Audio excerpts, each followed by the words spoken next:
Jonah Hill and some other cats, and we flew to Australia. Some of these parties that Joe threw were so legendary, there was no party that was better than that party. We're all thinking, like, how does this man attract all these big-time Hollywood celebrities? What we didn't realize is a lot of them were getting paid just to be there. Shouldn't their managers or agents say, guys, something doesn't add up here, who is this guy? End of the day, it's a check. Riz and Joe, thank you for being not only collaborators, but taking a risk on this movie.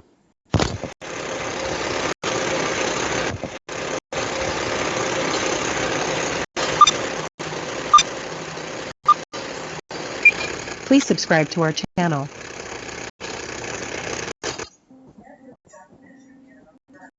Netflix documentary Fan on uncovers the shocking true story of businessman and playboy Joe Low and a corrupt group of co-conspirators who jeopardized a country's hope for financial stability. Their influence extended from the highest levels of the Malaysian government to the glamorous enclaves of Hollywood.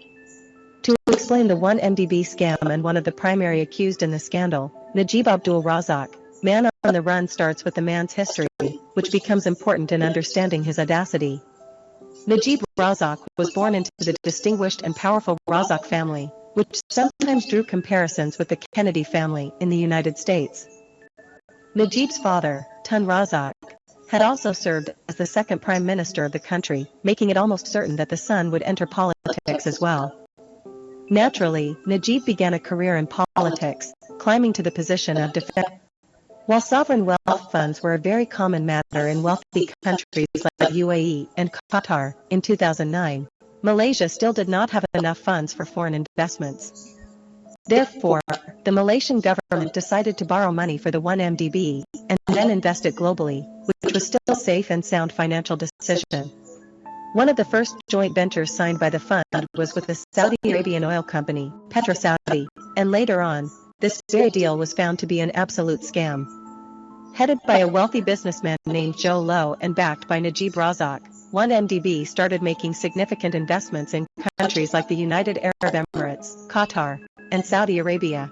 There were already some questionable elements in the manner in which the fund was operated, but there was not enough suspicion expressed by the authorities yet. One of the strangest matters was the chain of command, which had the authority of Najib Razak smeared all over the fund, for the man was not only the prime minister of the country, but was also the minister of finance and the chairman of 1MDB. Hence, whenever Low made a decision for any investment, Razak signed the approval without any considerable scrutiny by any other authority. Gradually, as the sovereign fund became more popular, creating a name as an investment body, the American investment bank, Goldman Sachs, came for its own earnings. In the manner in which the interview subjects in Man on the Run present Goldman Sachs, or even how their activities turned out to be in the 1MDB scandal, the American bank comes off as an extremely greedy and manipulative entity concerned only about their own profits. Stop wasting money on iCloud. This innovative stick makes it easy to back up your smartphone. It's compatible with all devices like Android and iOS.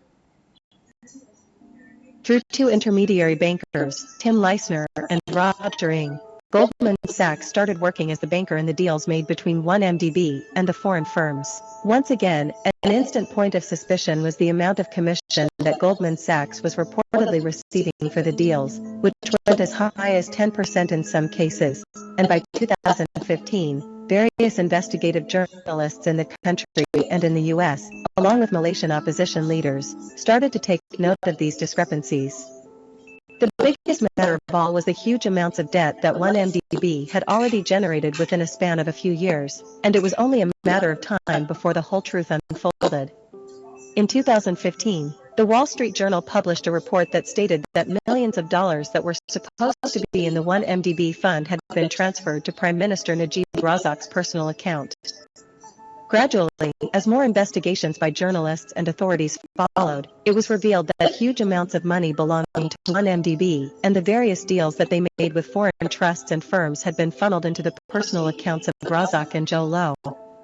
Essentially, the hard-earned money of the Malaysian citizens, which was being collected through tax and gathered in the 1MDB fund, was being stolen by the few corrupt men at the very top. Razak was found to have used the money to even buy extravagant and ludicrously expensive gifts for his wife, Rosma Mansur. Within some time, the United States Department of Justice also started a detailed investigation of the matter, since American companies, primarily Goldman Sachs, were also involved in the scandal. It was also found out that many of the deals made by the 1MDB were extremely suspicious, and some were proven to be illegal ones. One of their earliest deals, with Petro Saudi, involved such a scam, as the company was promising to give ownership of oil fields in Turkmenistan in exchange for the money that 1MDB was paying. However, Petro Saudi did not even own these oil fields, or were not even in the process of buying them, and the 1MDB investors were also aware of this. Many of the deals made by the Malaysian fund had money received by companies owned by the likes of Joe Low, making it evident that they were stealing money through this entire structure. Goldman Sachs was also in on this elaborate scandal, and the high commission rate they were charging was part of their corrupt arrangement with 1MDB to broker more such unethical deals. By the end of the investigation carried out by the U.S. Department of Justice in 2016, they termed the 1MDB scandal the biggest case of kleptocracy in the world. When journalists and news agencies first started reporting on the 1MDB scandal and questioning the role of the authorities in it, Najib Razak's government actively fired and called out any opposition that he had. From when the man had to face any questions about the incident, Razak claimed, and in fact still maintains, that he was innocent. He denied all the claims against him, even after the publication of the Wall Street Journal report, which led to severe protests by citizens in Malaysia. Soon, the scandal took a political turn, for the common people of Malaysia understandably did not want to be led by a corrupt politician and a proven thief any longer. The protests were led by the leader of the opposition party, Anwar Ibrahim, along with other political leaders as well. It all came down to the general elections in 2018, when Najib Razak had to face the final hurdle. In a very unprecedented manner, a senior politician of Razak's party lines and also the previous prime minister of the country, Mahathir Mohamad, came together with Anwar Ibrahim and opposed Razak together. In a shocking and unexpected result, Mahathir Mohamad won the election against Najib Razak, ending his power. A number of criminal charges, including those of embezzlement and money laundering, were brought against Razak, with his properties searched and luxury items all seized.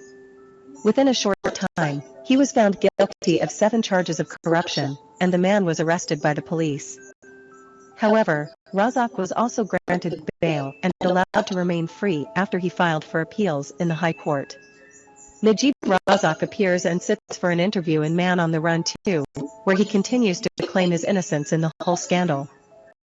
The former Prime Minister's words come off as rather shameless, as he states that he had been the victim of corruption and that the entire system of governance had failed him.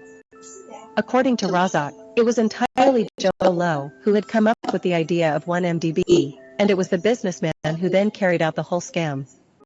Razak denies knowing Low earlier, whereas it is a proven fact that the two had gotten close to each other from the time when Razak was still the defense minister.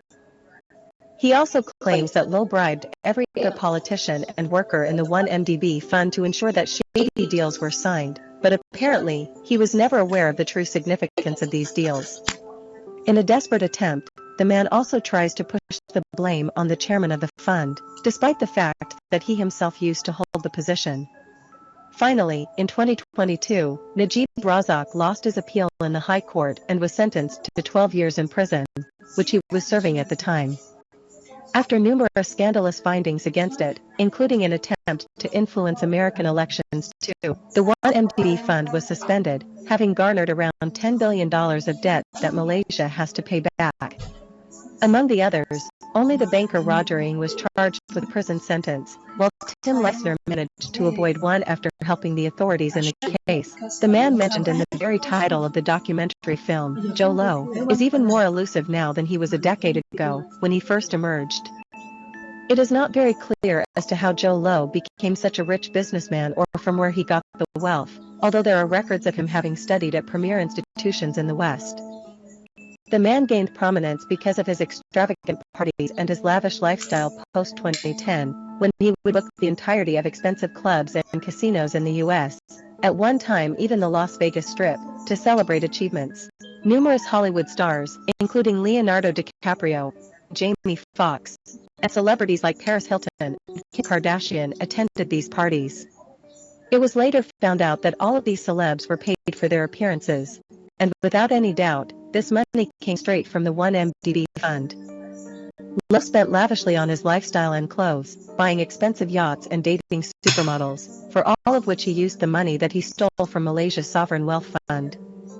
The man, together with Najib Razak's stepson, Riza Aziz, also opened a film production company in Hollywood, named Red Granite Pictures. In a twisted irony, Joe Lowe was one of the producers Martin Scorsese's The Wolf of Wall Street, a film about corruption and embezzlement that happened to be produced with embezzled funds from 1MDB. When the scandal started to gain attention, and the authorities started investigating, Joe Lowe used all of his influence and resources to disappear, and the man is still a fugitive at present. Back when Razak was facing the heat in Malaysia, it was claimed that Lowe was sailing around in his yacht, named Equanimity, somewhere in the Arctic Circle. After he was announced as one of the most wanted men in the world, there have been no reports of the man, and Joe Lowe is literally a man still on the run. However, some unofficial sources, as stated in Man on the Run, also predict that the man is most probably hiding in China, shuttling between the cities of Macau, Hong Kong, and Shenzhen. But as China most definitely has something to benefit from Lowe, if the man is indeed in the country, the criminal mastermind being found anytime soon seems quite improbable. So that's Man on the Run documentary summary and ending explained. I hope you liked this video.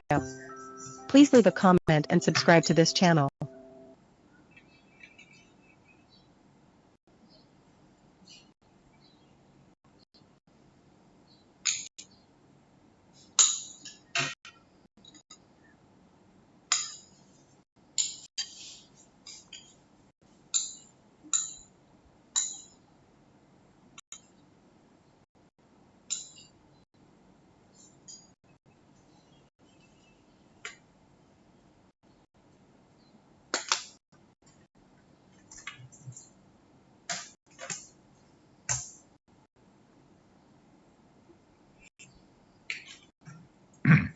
Good morning.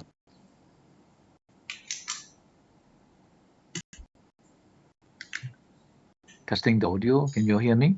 Testing.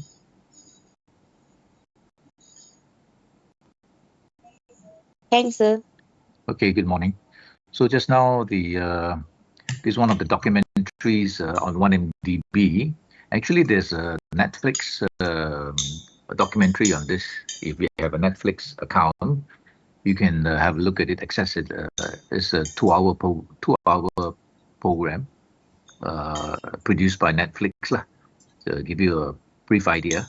So in the essay exam, which is the 4-hour exam, there are two possible related one you will choose. So one of the options is compare WorldCom with Cyber Dynamic and 1MDB lah. That's why I show you the 1MDB partial documentary. You Google 1MDB, you'll find a lot of materials on it. So this just to give you an idea where to access. Compare WorldCom, you can also go to YouTube. There are a lot of documentaries on WorldCom, and of course Cyber Dynamic. We have been doing it for the past 1 week. So to tackle this essay question, say for option 1, if happens that they ask you to compare WorldCom, Cyber Dynamic, and 1MDB, you should write a chronological order of what actually happened in those cases, right? So you can either do it in table form or you can do it in a straight essay form. So basically a background of those cases, the scandals, then you compare what's the difference. And then the question will ask, would after Sharikat, if there was something like Companies Act 2016, would it have prevented such a scandal, prevented such, problems from happening again? So if you do a background writing on the two cases, I think that itself will be 3 pages or 4 pages long already lah. So it's a four-hour essay exam question, which is open book. So you can actually have those books before you. That's option one. Option two is you may asked to compare Enron with Transmile and Cyberdynamic. So the common factor is Cyberdynamic. It appears in both lah. Okay, so Cyberdynamic is the central one that you should prepare. Today we will discuss, say, WorldCom as well and 1MDB. Okay.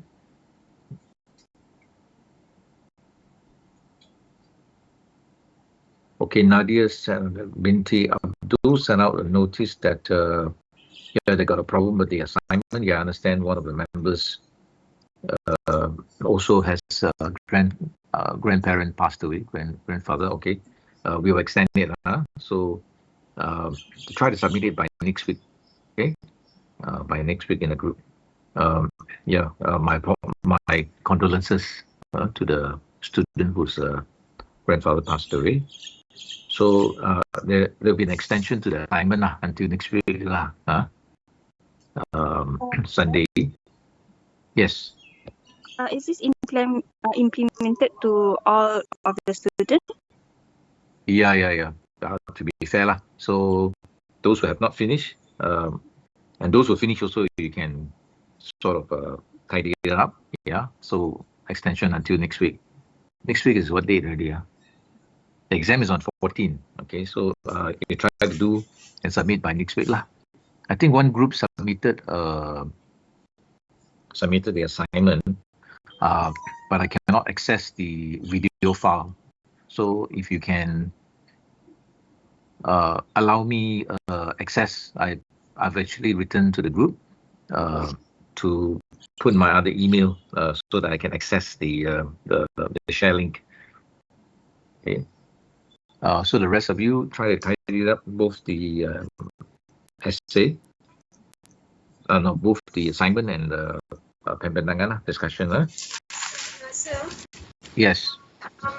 The presentation link video we must put in the slides, right? So you can have access to our correct. Okay. Yeah, correct. So can I upload in YouTube? You can. Even better, you can upload in. There's another possibility. If you upload on YouTube, that'd be good. So maybe the rest of you can do the same. Just upload to YouTube, then we can all access it. That's an excellent idea. Yep. And then you send me the link lah. Yeah, that will solve the problem. So including the first group, they send me the pembentangan also. Maybe you all can upload for me. Yeah, upload it instead of giving me permission to access it. Yeah, you must upload to YouTube and send me the link. That'd be great. Yes.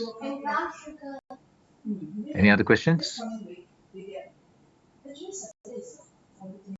Okay, let's come back to the discussion.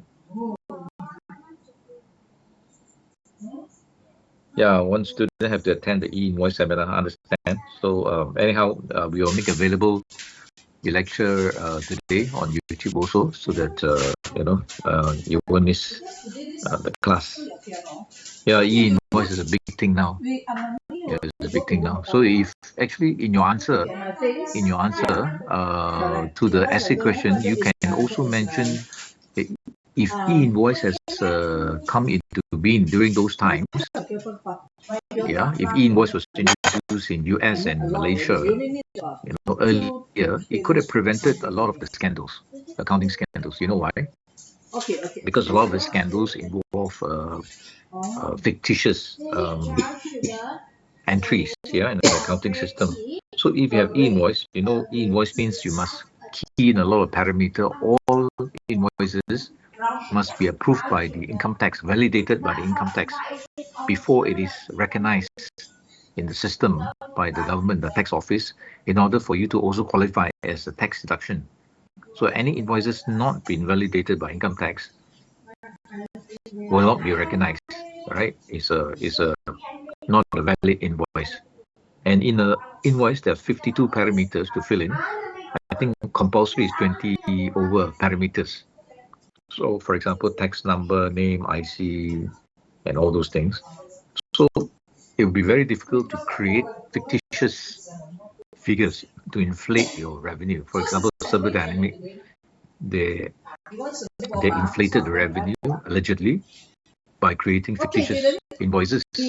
So if there were e-invoicing existing at that time, it will make it very much more difficult, and the auditors maybe could have discovered earlier, and income tax auditors will be able to detect it also when Server Dynamic try to claim deductions, in your income tax returns. So maybe in your answer, let me have a look. So in your answer,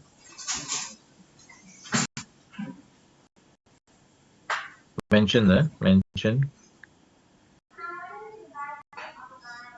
e-invoicing.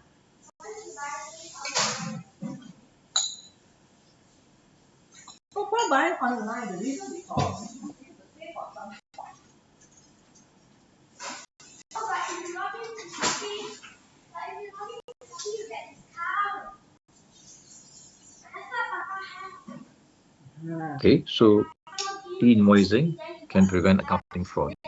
So another one to answer is you can mention Sharia based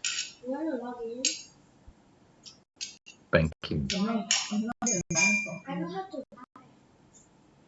So many of the complex creative accounting, creative financial instruments created by Goldman Sachs and all these international bankers from the Western countries is very complicated, and it's like gambling, So, for example, the financial crisis and also Enron come up with some very complex accounting standards and accounting methodology that very few people can understand.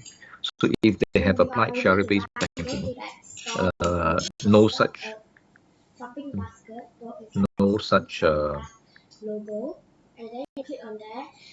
complicated financial instruments and putting it on the WhatsApp. No Sharia-based banking, no such complicated financial methods is allowed. Okay. So in your answer, you can mention e-invoicing. Yeah, I mean, quite apart from Companies Act, this one is additional answer. So Sharia-based banking, right? Because no such complicated accounting system allowed. So it will reduce the possibility of fraud or discourage such fraud from happening. Because you make it simple for people to have fraud, of course, that would do. Yeah. So going forward now, e-invoicing would help to reduce a lot of such creative accounting issues. Okay. So once you have have write down the chronological order of the scandals, for example, Server Dynamics, WorldCom, and 1MDB, assuming that this option is chosen for the essay exam. So by writing the background chronological order of such cases, already 3-4 pages already. Then you compare the differences between the three.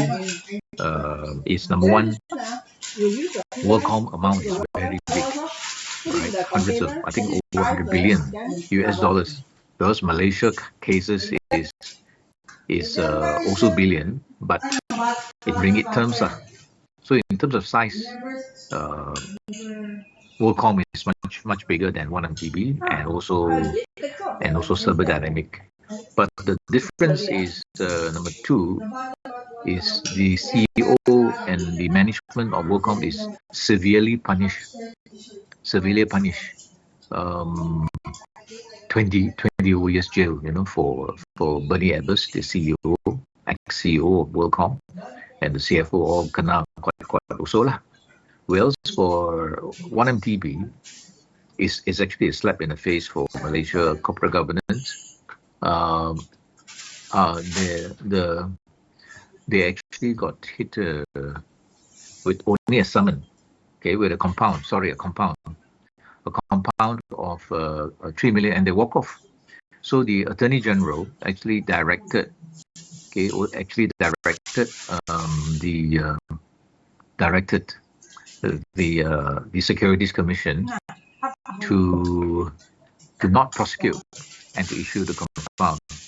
So actually, it's a slap in the face to the corporate policeman, which is Securities Commission, because when the Attorney General directs, they have no choice but to follow. That's the law of Malaysia lah. So shortly after that, the chairman of the Securities Commission and also the chief prosecutor also resigned because malu that they got overridden by the Attorney General.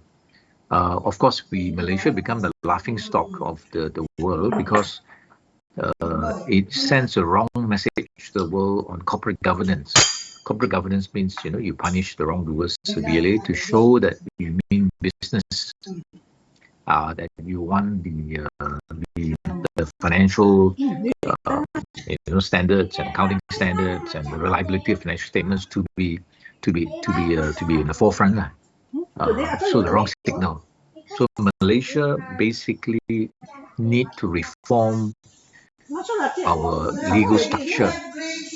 In your answer, you can mention Malaysia need to reform our legal structure, because if the Attorney General start interfering with prosecution cases, right, then it's very difficult for the implementation of a level playing field and a clean and fair financial system. So the Attorney General has been misused before, so to say, by the powers to be. For example, in the 1MDB case, again, the Attorney General was being used to prevent the prosecutors from taking action against the ex-Prime Minister when the 1MDB scandal was more or less came out in the open. What happened was the prosecutor, the chief prosecutor, and also MACC and Bank Negara wanted to take action to charge the ex-Prime Minister for the alleged crimes. But before that can happen, in fact, the Attorney General also wanted to do that, but the Attorney General reports to the Prime Minister. So again, there's something structurally not wrong. Is wrong. The Attorney General, the MACC, and the Auditor General should all report to the Parliament. Yeah, not to the Prime Minister, because if any cases involve the Prime Minister, the Prime Minister, of course, would stop it. So what the Prime Minister did, ex-Prime Minister did at that time was he actually removed the Attorney General by putting him on early retirement and then appointed a person that is more aligned to him as a new Attorney General. So the new Attorney General, being the all-powerful person under our legal system, stopped the prosecution from happening by directing the prosecutor to drop the case. Okay, so it has been misused before in 1MDB, and again in the case of Cyberdynamic, it was again being used, and to stop a prosecution against a very serious case of fraudulent accounting involving billions of ringgit. So Malaysia need to reform. In fact, this reform agenda was discussed in Parliament. Hopefully it will see daylight. I think the recent announcement came out from the government was that they need more time to study into the case, to make the Attorney General independent of the Prime Minister, report to Parliament, and also MACC to report directly to Parliament. Of course, if I'm the power to be, I would like to have these two powers that are very powerful to be able to control this 2%. Now, in the United States, the structure is different, where even the president can be prosecuted because of the independence of the various enforcement agencies, where the president cannot touch them because those parties report to Congress, Congress, independent of the president. So in the United States, I think recently you read the ex-Prime Minister was actually prosecuted for faking business documents for faking documents, or false documents, or business documents. And he was prosecuted on 27 charges, and he was found guilty. He was found guilty by jury. So in Malaysia, we have only the judge. But in America, they have a judge and the jury system. So the judge will decide on punishment, but who decides on whether the person in charge is wrong or right is determined by the jury. The jury is 12 people or 13, I can't remember, 12 persons selected from the citizens to hear the case, and they are the ones who will determine whether the person is guilty or not guilty. Yeah, so again, there's the difference. I think Malaysia used to have a jury system, but they abolished it quite some years ago, and it's done by judges only now. Okay. Any questions so far? We're discussing on the essay, how to approach the essay question. After like 3 years already, they don't give you. Any questions? Like forever, they never give you. No, sir, may proceed. Okay, so I'm just giving you ideas how to tackle this question if it comes up. It's a 4-hour paper, so it has to be quite substantial, production. So if you are prepared for it, it's easier. Okay, so like I say, start off with writing a chronological order. Now, if Enron came out, is the if you refer to your lecture notes, the chronology all there. Okay, Server Dynamic, you can rewatch the video. You can see the presentation by this Remiser on Server Dynamic. It's pretty good. We have to still play the last part of it, I think, which we didn't finish. We will see that. You need to do Google to find about this WorldCom. Okay, so I think it's likely that you will get, compare WorldCom with Server Dynamic and compare with 1MDB. I think it's quite interesting because 1MDB and this Server Dynamic are current issues involving Malaysia. Okay, and it has impact on what the world outside think about Malaysia implementation. So you compare Singapore with Malaysia, actually Malaysia got better laws than Singapore, but Singapore is better at enforcement. Our law is actually better, but Singapore is very good in enforcement. When they enforce, that means quite they come in, and they will enforce the law. Whereas Malaysia there is again in your answer, in Malaysia there's a difference in the punishment. So 2 person being prosecuted and found guilty on the same offense, one person can kena many years jail. All right, whereas another person can get very light punishment. For example, there's one guy called Stanley Tai of Supermax. He was found guilty of insider trading during Prime Minister Najib's time. He was sentenced to something like 6 to 8 years jail, for insider trading. Now, if you ask me between insider trading and walloping 40 billion fraud, which one should kena longer jail sentence? Server Dynamic, or insider trading? I would think that the one involving fraud in Server Dynamic should get the 6 years jail. But again, the punishment is different for different cases. Of course, Mr. Stanley, Dr. Stanley appealed, and he won the appeal. So he walked away as a free man. So Malaysia, again, the sentencing criteria is quite different. We need to standardize it, to make sure that it is what they call it, consistent. Consistent. Okay. So apart from that, okay, then you mentioned Companies Act also. How can Companies Act prevent? So this is a good thing because you already done your Companies Act, right? For your quiz, you can reproduce that thing for your answer. Discuss what is Companies Act. So after you have done your chronological discussion of the cases, which is WorldCom, Server Dynamic, and 1MDB, there's already 3-4 pages. Then you write what is Companies Act.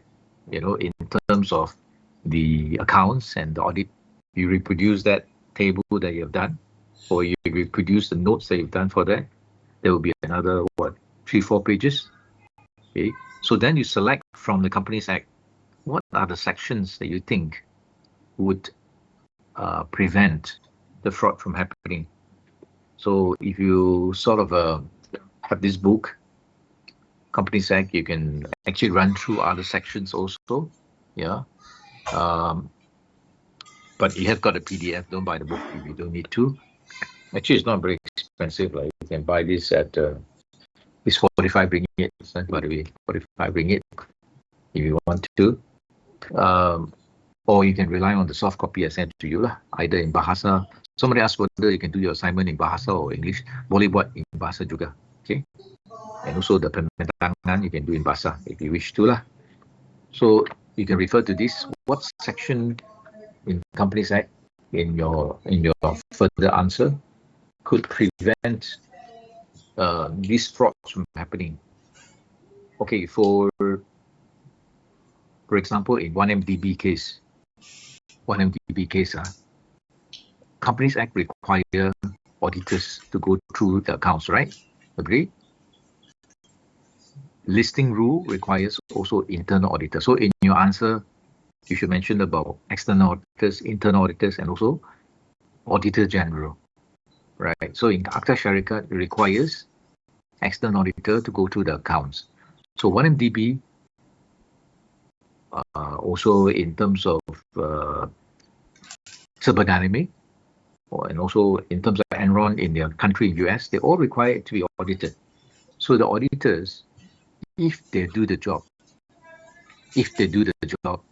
and say no, the word is, and the bankers also say no, and the lawyers also say no when they find something not right, and the company secretary also say no when they come across things that are not right. And all these scandals could have been prevented. Those who say no should say no lah. But in the real world, those who say no, very few people say no lah. So in WorldCom, the internal auditor say no. Okay. In the case of 1MDB, many people say no, but all of them either run away after that or fearful of being arrested because whistleblower not protected. Yeah, not protected. So they need whistleblowing law. So in Akta Syarikat, there's a requirement also for whistleblower. Yeah, so whistleblower section would have prevented the fraud from becoming bigger. It may happen, but it will be stopped much earlier. So in terms of auditors, if the auditors are honest and brave, then all this would have been nipped. But in the case of 1MDB, 3 big auditors all say yes instead of no. They sign off their accounts. Only Pricewaterhouse, the only one that didn't. Okay, so KPMG, Deloitte, Ernst & Young, all of them sign off, true and fair. Yeah, accounts of 1MDB. Now, it's not difficult for them to actually go and check and fly over to other countries to discover that all these are fraud, right? Those assets are fraud and the money didn't go to the correct company. It went to the wrong company. It doesn't take a genius to discover that. Okay, in WorldCom, the auditors also not honest. It's Arthur Anderson. They actually pakat with the CEO and CFO to design structures to siphon up money and to also prevent and also to create artificial accounting, fraudulent accounting, to boost the performance of the company and also show a very good balance sheet when in fact it wasn't. Yeah. So the laws are there, but the character and the bravery of the person. So maybe what we need to do is our country need to have better whistleblowing laws to protect the whistleblower. We have a whistleblowing act. In US, there's protection. In Malaysia, and also reward. In US, there's protection and reward. In Malaysia, there's protection but no reward. So recently, MACC and the income tax say they come up with their own initiative. They said that maybe they may implement a system of reward. So if you whistleblow, they may reward you based on a commission basis lah. How much you recover, they might pay you a commission. Okay, other sections of Companies Act. So you reproduce the act, okay, and you select the sections. By now, you should be quite familiar with Akta Syarikat and those sections. So if you replicate that for your answer, it's acceptable. And auditors must be qualified lah. Company secretary also play a role in the Akta Syarikat. They're supposed to whistleblow. So company secretary, another one. You can look at the particular section, right? Okay. Can you still remember the section of the okay, system of internal control, another one, which is section 246. You can mention 246. Internal control means system being put in place to prevent fraud from happening. Management and directors are supposed to do that, and the auditors are supposed to review. So the system of internal control basically follow the best practices of COSO. They call a Committee of Sponsoring Organization. It's the ISO of internal control. If you look at the annual report of companies, all of them mention internal control, right? And what are the systems being put in to prevent fraud? So compliance with approved accounting standard 244, if they all follow accounting standards, then there's less chance of fraud happening. It's 244.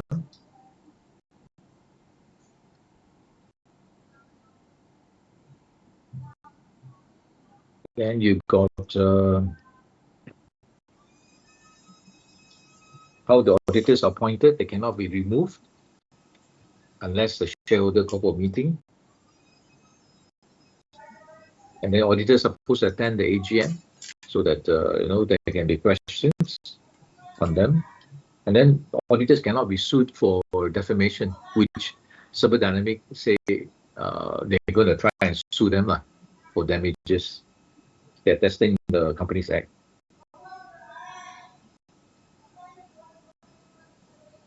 And then they have to prepare group accounts. That means the company and its subsidiaries. So this will capture any off-balance sheet accounting.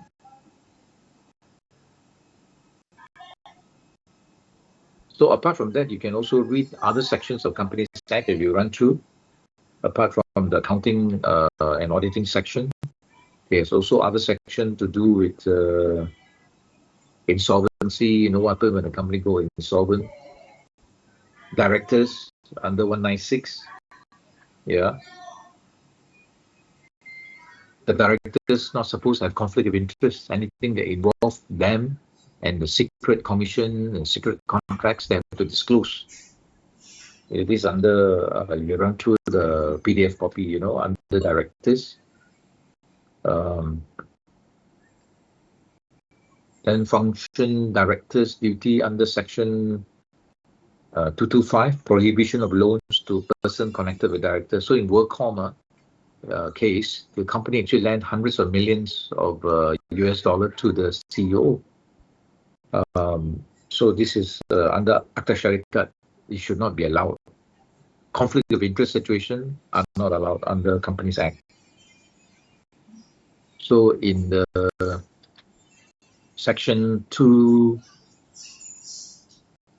okay, for directors' duties and responsibilities, there are many sections that would have prevented fraud.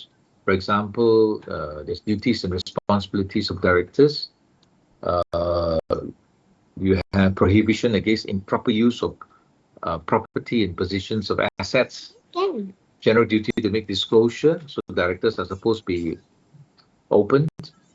I think you can mention section 210 directors' duties and responsibilities. Loans to directors not allow. Transactions with directors, substantial shareholder or connected person 228.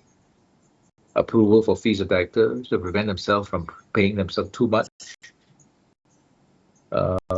So I think section 210 could be quite good, apart from the finance and audit, financial statement audit. So if you open up the PDF, but of course, if you buy this book, then it's here, you can refer to it on hard copy. Then also in Division 3, Section 245, about accounts that we can, 246, System of Internal Control, 247, accounting periods of company within the same group to be the same to prevent, confusing accounting or creative accounting. Subsidiaries to be included in consolidated financial statements to prevent off-balance sheet finance accounting. Directors must prepare directors' report, and the duty to lodge accounts. So if you remember, in one of the scandals, Enron, they didn't even produce proper accounts. The company auditor must be approved by the minister. Not every person can be auditor, must be licensed. Okay. Any questions so far? We are looking at an essay question.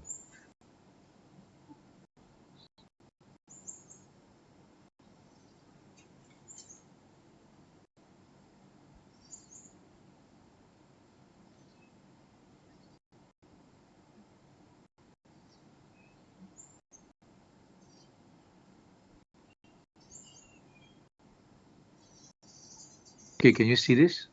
So this is an example sample of previous year's paper. So krisis kewangan sering berlaku, syarikat seperti Cyberdynamic, Holding, WorldCom, 1MDB runtuh kerana perakaunan kreatif. Bandingkan. So bandingkan really 3 pages already. Apa peranan syarikat, Akta Syarikat 216 untuk mengelakkan creative accounting? So you mentioned those sections I mentioned. And that should be a few pages already. Run through the Companies Act. And you can also mention other issues also apart from creative, from accounting, this Companies Act. You can mention e-invoicing, talking about Sharia, accounting, banking system, instead of the Western system of banking. Then you can talk about whistleblowing, Actually, whistleblowing is in the Companies Act, but just mention whistleblowing. You can mention Malaysia need to reform our legal system to take away the power of the Attorney General. Right? Attorney General should be the lawyer to the government, but not to be given the power to determine whether somebody or agency or prosecutor can jalan to prosecute or not. This is a very strange power to have. They should take that away. The MACC power should be reformed so that they report direct to Parliament, and the Attorney General should not be allowed to determine whether to prosecute or not to prosecute.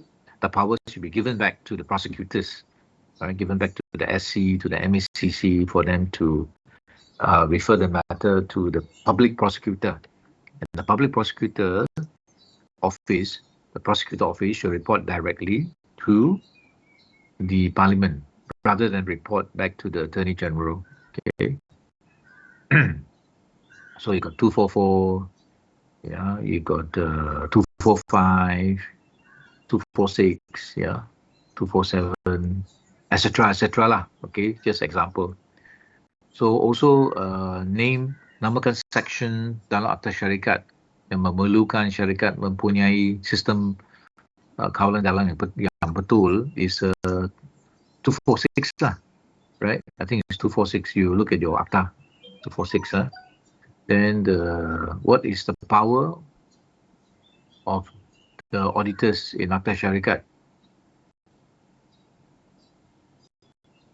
Okay, so you refer to your answer for your quiz. You can get this under 266. Okay. Now, the auditor can prevent fraud from occur by stating in the report, but the answer that you should give is auditor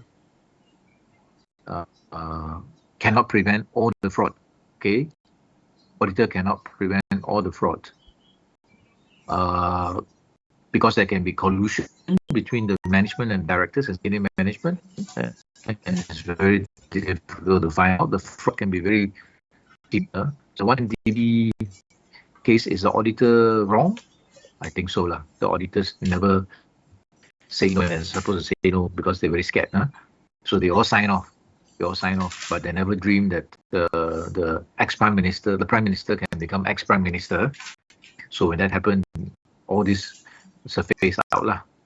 What is the general requirement of financial statements that's required by Akta Syarikat? Okay, so again, you look at your 249 here, and you've got Division 3. Okay, what are the courts? You mentioned all that lah. Okay, so that. Okay, WorldCom scandal. This is the chronology. Example, you're supposed to write a longer one than this. Inflated assets by much as 11 billion. 11 billion times 4 is about 44 billion ringgit. 30,000 jobs lost. The main player was the Bernie Ebbers CEO. The underreported cost by capitalizing rather than expensing out expenses and inflated revenue with false accounting entries. So like I say, if e-invoicing was implemented at that time, he would have found it very difficult to do that. How he got caught? The internal audit discovered 3.8 billion worth of fraud. So the whistleblower is the internal auditor, which is a lady. Who is a lady? Penalty: the CFO got fired, controller resigned, the company filed for bankruptcy. Oh, sorry, I was wrong about 20 years jail. Bernie Ebbers kena 25-year jail. In fact, he died in jail recently, not too long ago. Very sad. Very sad. Bernie Madoff also, the Ponzi scheme guy, also died in jail. Along with his two sons also died, you know. So conspiracy for filing false documents. So the next guy kena recently is Donald Trump, the ex-prime minister, ex-president of America.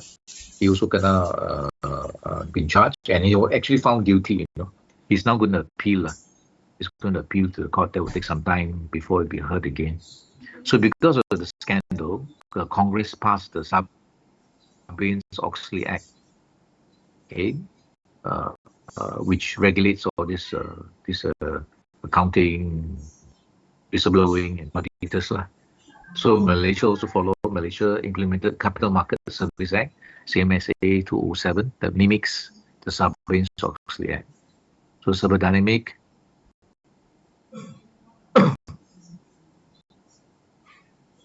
which have done this in detail.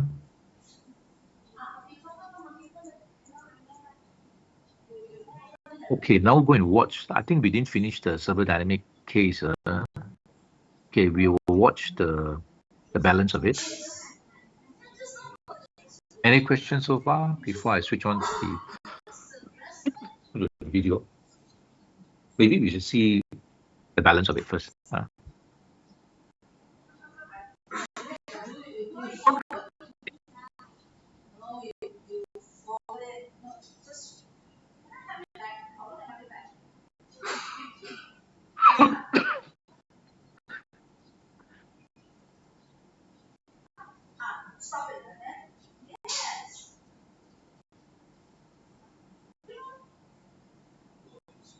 Oh, we will see the WorldCom one first.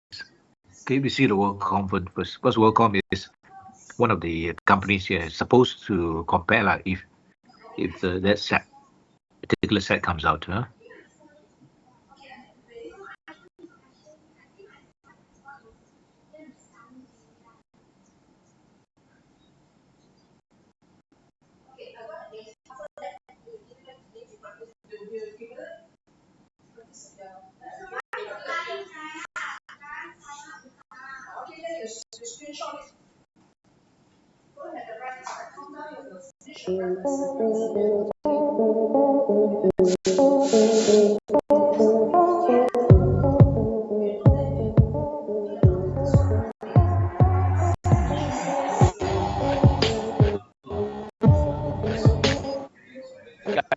Welcome to another video by the Financial controller. My name is Bill Hanna, and today I'd like to discuss the story of WorldCom and the fraud that occurred. Now, this is a story that goes back to the year 1999, and so we'll go through the business, what kind of service they provided, the events leading up to the fraud, the actors that were participating, which were the CEO, the CFO, and the controller, and just go through it step by step and understand it. Even though these events took place 20 years ago, I think they're still very relevant today. It's important for us to learn from the events, and so that we don't fall in the same mistake. As they say, those who don't learn from history are bound to repeat it. And so we'll go through the story and understand the business, and we'll begin by understanding what the business is. WorldCom provided phone service. These are landlines and mobile phones. They basically rented phone towers and these phone lines, and basically paid rent and then charged the customers for the service. The business was going really great between the year 1994 and the year 1999. Revenue and profit were soaring. Wall Street loved the company, and as you can see, the performance was really upward and to the right between the year 94 and the year 99. Things took a turn in 1999. There was a decline in the business due to the rising competition, and they were under pressure to provide better financials, better income statements. During the first quarter of the year 1999, there was a meeting between the CFO, Scott Sullivan, and the controller, David Myers. And they basically met to discuss the financials for Q1. Basically, the CFO looked at the financial results and was unhappy with the margins, and he said to the controller that these numbers cannot be right. The controller, David Myers at the time, did what he had to do, and he went back to his team and basically, dissected the financials and went through entry by entry, and basically arrived at the same conclusion at the same financials. And so he goes again to meet the CFO, and he tells him, we looked at the financials, we looked at everything we did, we didn't find any mistakes. These are the financials. Again, the CFO looked at it and said, this cannot be right. We cannot be doing this poorly. These margins cannot be correct. You have to look at it again. So again, the controller went back to his team and dissected the financials. Again, came back. So basically, at that time, the CFO recommended to the controller that he would book a journal entry. I'm calling it here bogus entry, because basically there is no support for the entry. It's just like out of thin air. He said we need to book an entry so that we can bluster or increase our gross margins.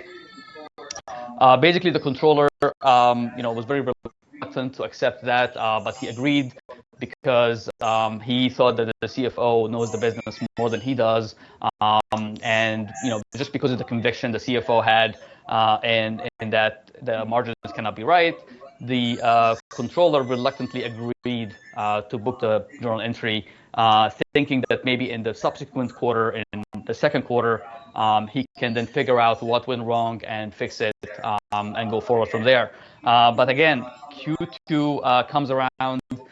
They're looking through the books to find what's wrong. They can't find anything wrong. If they reverse the entry from the first quarter, they might be in trouble, because then the margins will be going down in Q2. So again, they had to book the same journal entry in Q2. So again, the same bogus entry, which is just out of thin air. Comes Q3, then the same thing happens again. They still can't find anything wrong. They book the same entry again, extremely wrong accounting. And if you look at the interview, I'll leave a link in the description below. There's an interview that David Myers, the controller, gave to Ernst & Young, because David Myers comes out of Ernst & Young. He was an auditor for 11 years. In that interview, he talks about his thought process. Like, he booked the first time, he booked the bogus entry in Q1, and then he booked it again, and then in Q3 he's now thinking, something must be wrong. What am I doing here? This is going from just like aggressive accounting, borderline now fraud. The thing here also in Q3, if you watch the interview, which I'm going to leave a link to down below, there was the bogus entry that they're booking wasn't enough to increase margins. And so the recommendation from the CFO at that time is to use creative accounting, which basically he told them, we're paying expenses for the phone lines, so all these phone lines that they're renting. So they're paying rent for these phone lines and charging the customer a fee. For the expense of renting phone lines, the CFO recommended that company will capitalize these expenses. Uh, Basically, this is implying that you take the expense and turn it into an asset. And obviously, we know from experience that an asset is basically an expenditure that will create a future economic benefit. So in this case, there was no future economic benefit. They're paying the rent for the phone lines to use in the period, so completely violating the matching principle. And so they did here two things that were fraudulent in Q3 of 1999. They booked a bogus entry and they did an expense misclassification. And basically, here is where trouble began because at that time they have a star accountant that joined the company. Her name is Cynthia Cooper. She was part of the internal audit team. She was a vice president of internal audit. And she looked at the books and records and realized that something is not adding up. And so she started interviewing the controller and the CFO, and she basically is the one that uncovered the whole scheme here. And so basically what she found is that the company violated two accounting principles. The first one is the objectivity principle. And the objectivity principle calls for when you book any journal entry or invoice or expense, you need to have supporting evidence. You need to have a supporting document. When the company or the controller here booked the bogus entry, there was no support for that. As we said, this was an entry recommended by the CFO to the controller, so they basically violated the objectivity principle. The second principle they violated is the matching principle, which calls for a match between a revenue and expense that is booked on your books and records. And basically, the expense misclassification here violates the matching principle because basically they booked revenue from fees from customer and no matching expense. They took all the expense for the phone lines and buried it in the balance sheet as an asset, which basically is incorrect because there is no future economic benefit as an asset would need to have. So basically, Cynthia Cooper, the VP of Internal Audit, uncovered this fraud. She reported it to the audit committee and the board of directors, and basically things just became to unravel from there. The Wall Street got a hint of what's going on, and basically that led to the company filing for Chapter 11 bankruptcy in 2002. And from there, the company or the remaining assets of WorldCom was or were acquired by MCI. And basically, MCI later on was acquired by Verizon, and so Verizon became the surviving entity after WorldCom.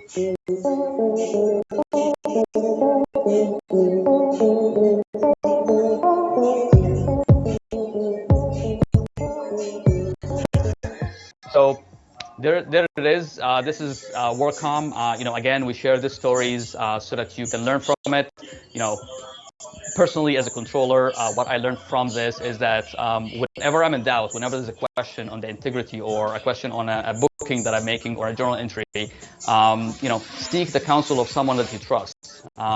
First you can search the literature of accounting, find relevant examples. If you can't, seek, advice from someone that is objective, someone that will give you the right advice. Don't just go it alone. Try to get help from someone else. And so basically, this is it. If you're new to the channel, please subscribe. Would appreciate it. If you like the video, give me a thumbs up. And if you know someone else who might appreciate this. Okay, so this is a basic overall view of what happened in WorldCom. I'm sure this is a very big one, big scandal to compare with Enron. Enron happened, then WorldCom happened, quite close to each other. So in Malaysia also, there's a few cases that involve Arthur Anderson as auditor, was Transmile. So we have a look at Transmile also now. Afterwards, we have a look Transmile, another accounting scandal. And the auditor involved was Arthur Anderson. The same auditor involved in WorldCom, Arthur Anderson, and Enron. The auditor is also Arthur Anderson. That's why they're no longer around anymore. They lost the license, and some of the partners actually went to penjara, went to jail.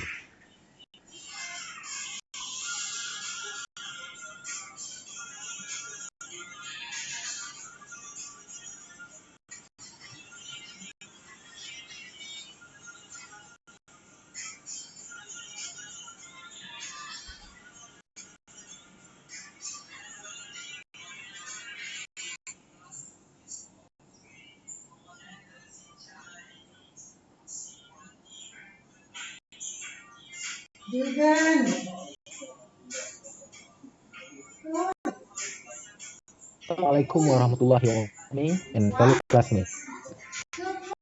We are from Group C going to present on the case study of WorldCom.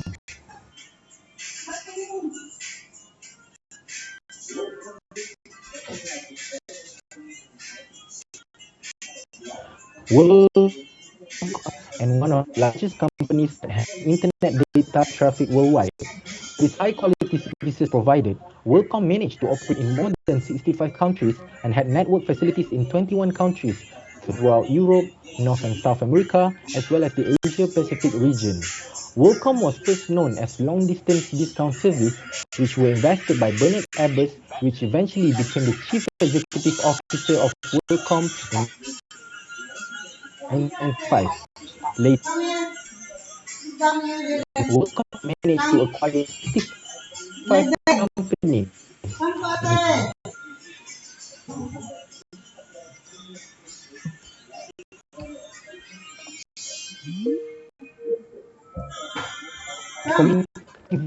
Which boosted the stock price of WorldCom up to $64.50 per year.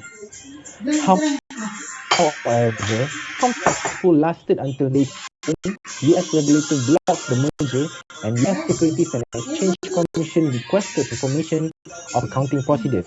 Later, in 2002, Bernard Abbas resigned from the position of CEO and Securities and Exchange Commission filed for fraud charges against WorldCom, which later on made WorldCom as the biggest bankruptcies in the United States.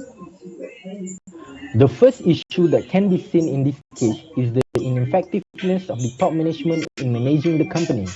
With the leadership of Bernard Abbas, the company failed to practice transparent communication among every department as Abbas developed an individualistic culture. Furthermore, due to the fraud made in accounting, Abbas started to restrict the scope of inquiry for Cynthia Cooper as internal auditor in order to avoid any unwanted issues raised by the employee. Furthermore, the board directors of WorldCom acted not more than a rubber stamp as they did not establish any process or concern on accounting entries or operational matters as they were detached from the working of company. Next issue that can be found in WorldCom is the incompetency of senior management. You can see here that there's a loan.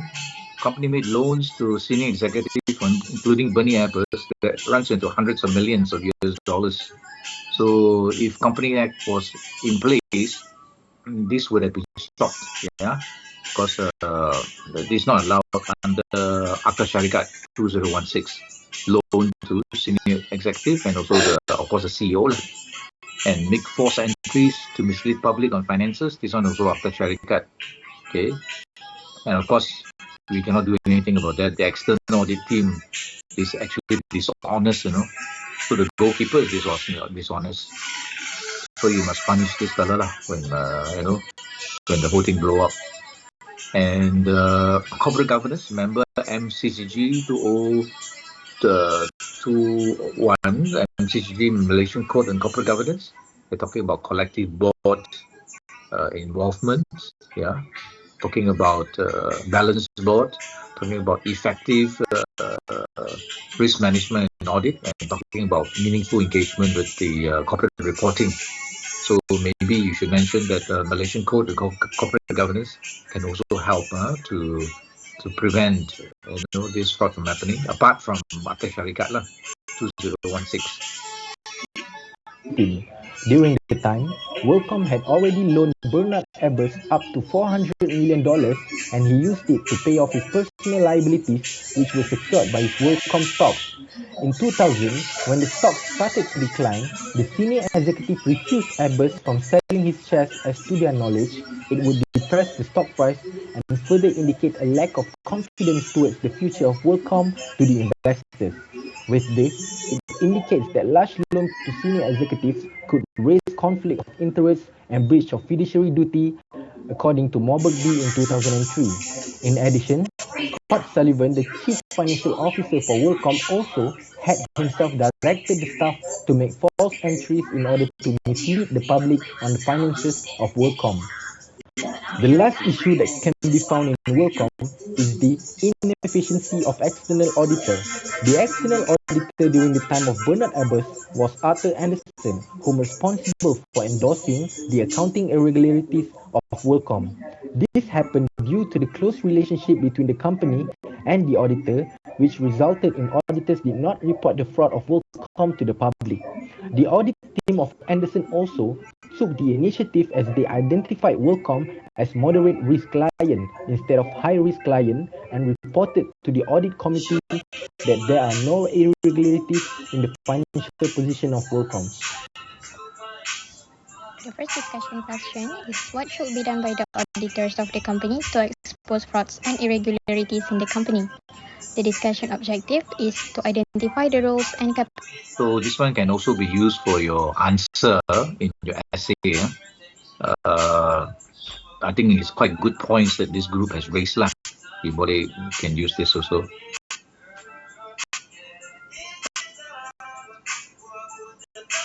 capacity of auditors in handling and finding the irregularities of accounting practices in the company. The literature review for discussion question 1 is the first law mentioned in section. It's interesting also there's this thing called Code of Ethics of Auditors. So I mean it's going a bit out of Akta Syarikat 2016, but there's no harm in mentioning this, that ethics, right? Both the internal auditors and external auditors. The internal auditors got a code of ethics to follow also, which is integrity, objectivity, confidentiality, and competence. Yeah. I think Akta Syarikat sort of addressed this by mentioning the word for conflict of interest. They must disclose any conflict of interest. Like an auditor, if auditor owes a company 25,000 ringgit and above, they cannot become the auditor. They must be independent. So the Akta Syarikat just mentioned that, an auditor must follow certain guidelines. So you can mention the code of ethics for auditors is very important. They need to sign off for that. And if they are found to be not in compliance, they can be removed as an auditor by the SRO, the Self-Regulatory Organization, which is the MIA, the Malaysian Institute of Auditors, and also the Institute of Internal Auditors. 266 of Companies Act 2016, which it mentioned the roles of auditors, especially in subsection 1, the auditor of company shall report to the members on the financial statements and on the company's accounting.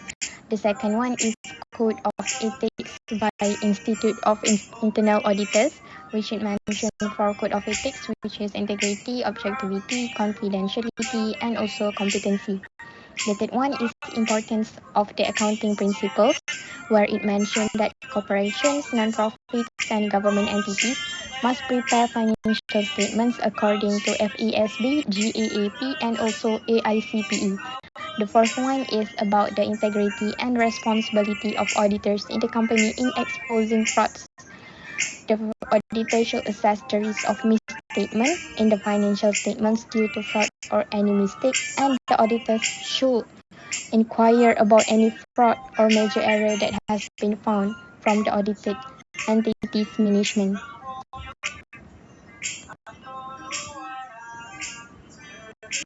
The first application in this case study is some of the auditors exercised their power but did not adhere to their rules. For example, the external auditor, Arthur Anderson, brushed off the internal auditor, Cynthia Cooper, when she inquired the accounting firm about the deception of $3.8 billion which is a fraud intended to increase revenues. The second application in this case study is WorldCom failed to follow the rules of accounting since they attempted to represent operating costs as capital expenditures. The rules of accounting will allow the auditors to trace any irregularities in the performance of the company. The third one is Cynthia Cooper, the internal auditor, ran her duty as an auditor by following the standards of behavior in the course of their work. For example, honesty and also her integrity by following the IIA Code of Ethics. She also exposed the accounting irregularities in WorldCom, and she did her own investigation despite being asked by her CFO. Let me ask you, would you, if you were the internal auditor of WorldCom or even Server Dynamic or say 1MDB, would you be brave enough to follow what she did? Can you type 1 into your WhatsApp if you would follow? You'll follow what Cynthia Cooper do. Type 2 if you're scared to do so. Okay. Type in through the WhatsApp. I want to see the survey. How many of you would be brave enough to do what Cynthia Cooper do as the internal auditor, right? By exposing the accounting irregularities in WorldCom. How many of you would do it? Put 1 if you're going to do it. Put 2 if you're not going to do it. Okay, let me put a sweetener.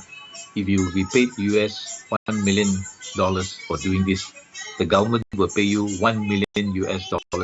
If you did it, you report to the government, and your reward is under whistleblowing in US.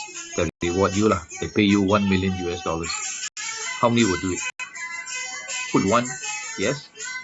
2, no. This will count towards your attendance lah, and also participation.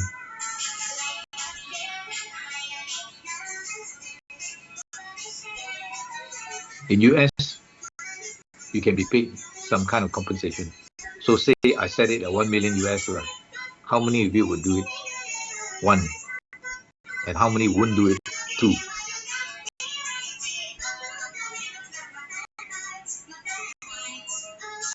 Asparia will do it.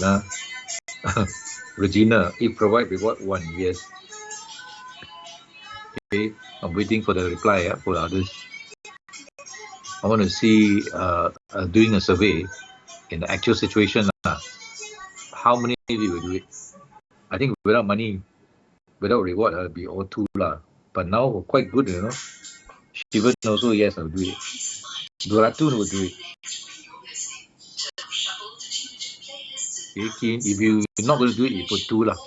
I mean, there's no right or wrong. I just want to see a survey on ethics. Huh? But I think in this case, not ethics, it's also money, right?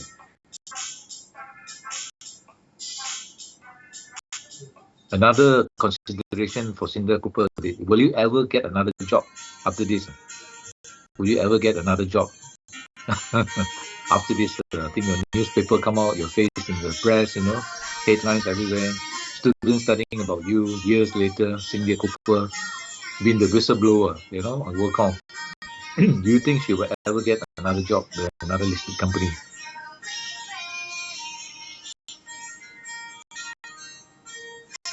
Actually, she never worked again as an internal auditor, but she's a chairwoman of this organization called the Whistleblower Global Organization, and she makes her living by going around to give lectures on corporate governance, on corporate governance and whistleblowing. I think last year she came to Malaysia, sponsored by the ACCA and MIA. She was there for 1 day to give a lecture. So she make a living by giving talks and lectures. And in America, you made a good living doing that, you know. Like the ex-president of Obama said, go and give a talk. You know how much you charge or get paid for one lecture? More than 1 million. Yeah, so she come and talk to you, you know, come to Malaysia and talk for 1 day. She get 1 million, you know, because now she's famous. She got the name. But of course, no listed company will dare to hire her lah, because management and CEO scared that she will also whistleblow on them. Still waiting for answers, you know. If it's not going to be one, it will be two lah. So just type two. So far, no two.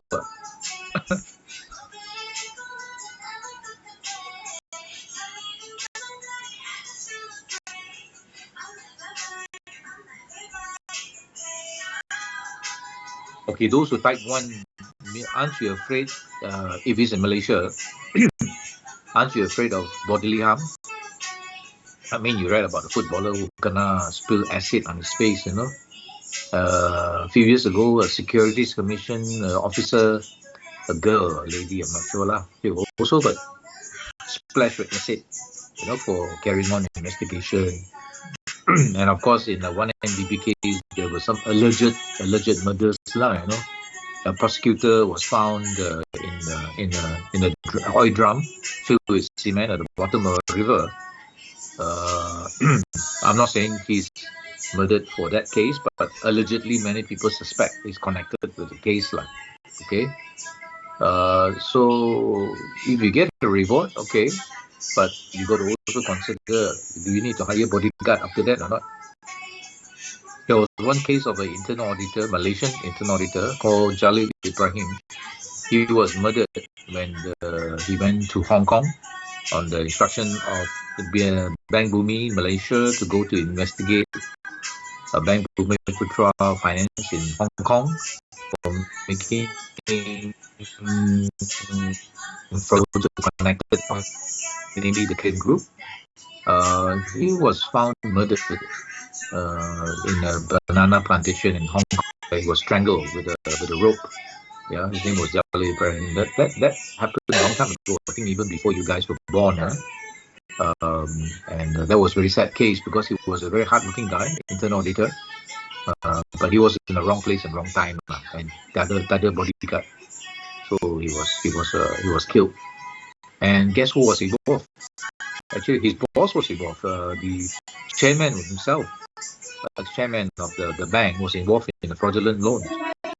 And after he was murdered and the case blew up, he ran away. The chairman ran away to United Kingdom. There he was arrested and he served jail time in the UK, in London. So it became an international case, that one. Okay. We'll move on while we wait for the response to come up for the rest. This one will count towards participation marks. To delay her works. The first recommendation of this case study is WorldCom should appoint a non-executive chairman as board of directors. The duties of the non-executive chairman will include to manage the board's work, chairing meetings, and organizing the chief executive officer, and also board performance evaluation. So in your answer also, you can bring in the Malaysian Code on Corporate Governance also lah. You have all this structure beside the place so that the power doesn't rise at one party. You get truly independent directors to come in, bukan kawan-kawan of the CEO, but really professional director pengarah yang akan membuat kerja responsibility, tanggungjawab to go and identify and make sure that they have an internal corporate policeman watching over the CEO. Okay, that will help. Objective 2 is to identify the roles of the board of directors and management team over the internal control of the company. As for literature review 2, according to 2016, director should exercise his powers for interest of the company.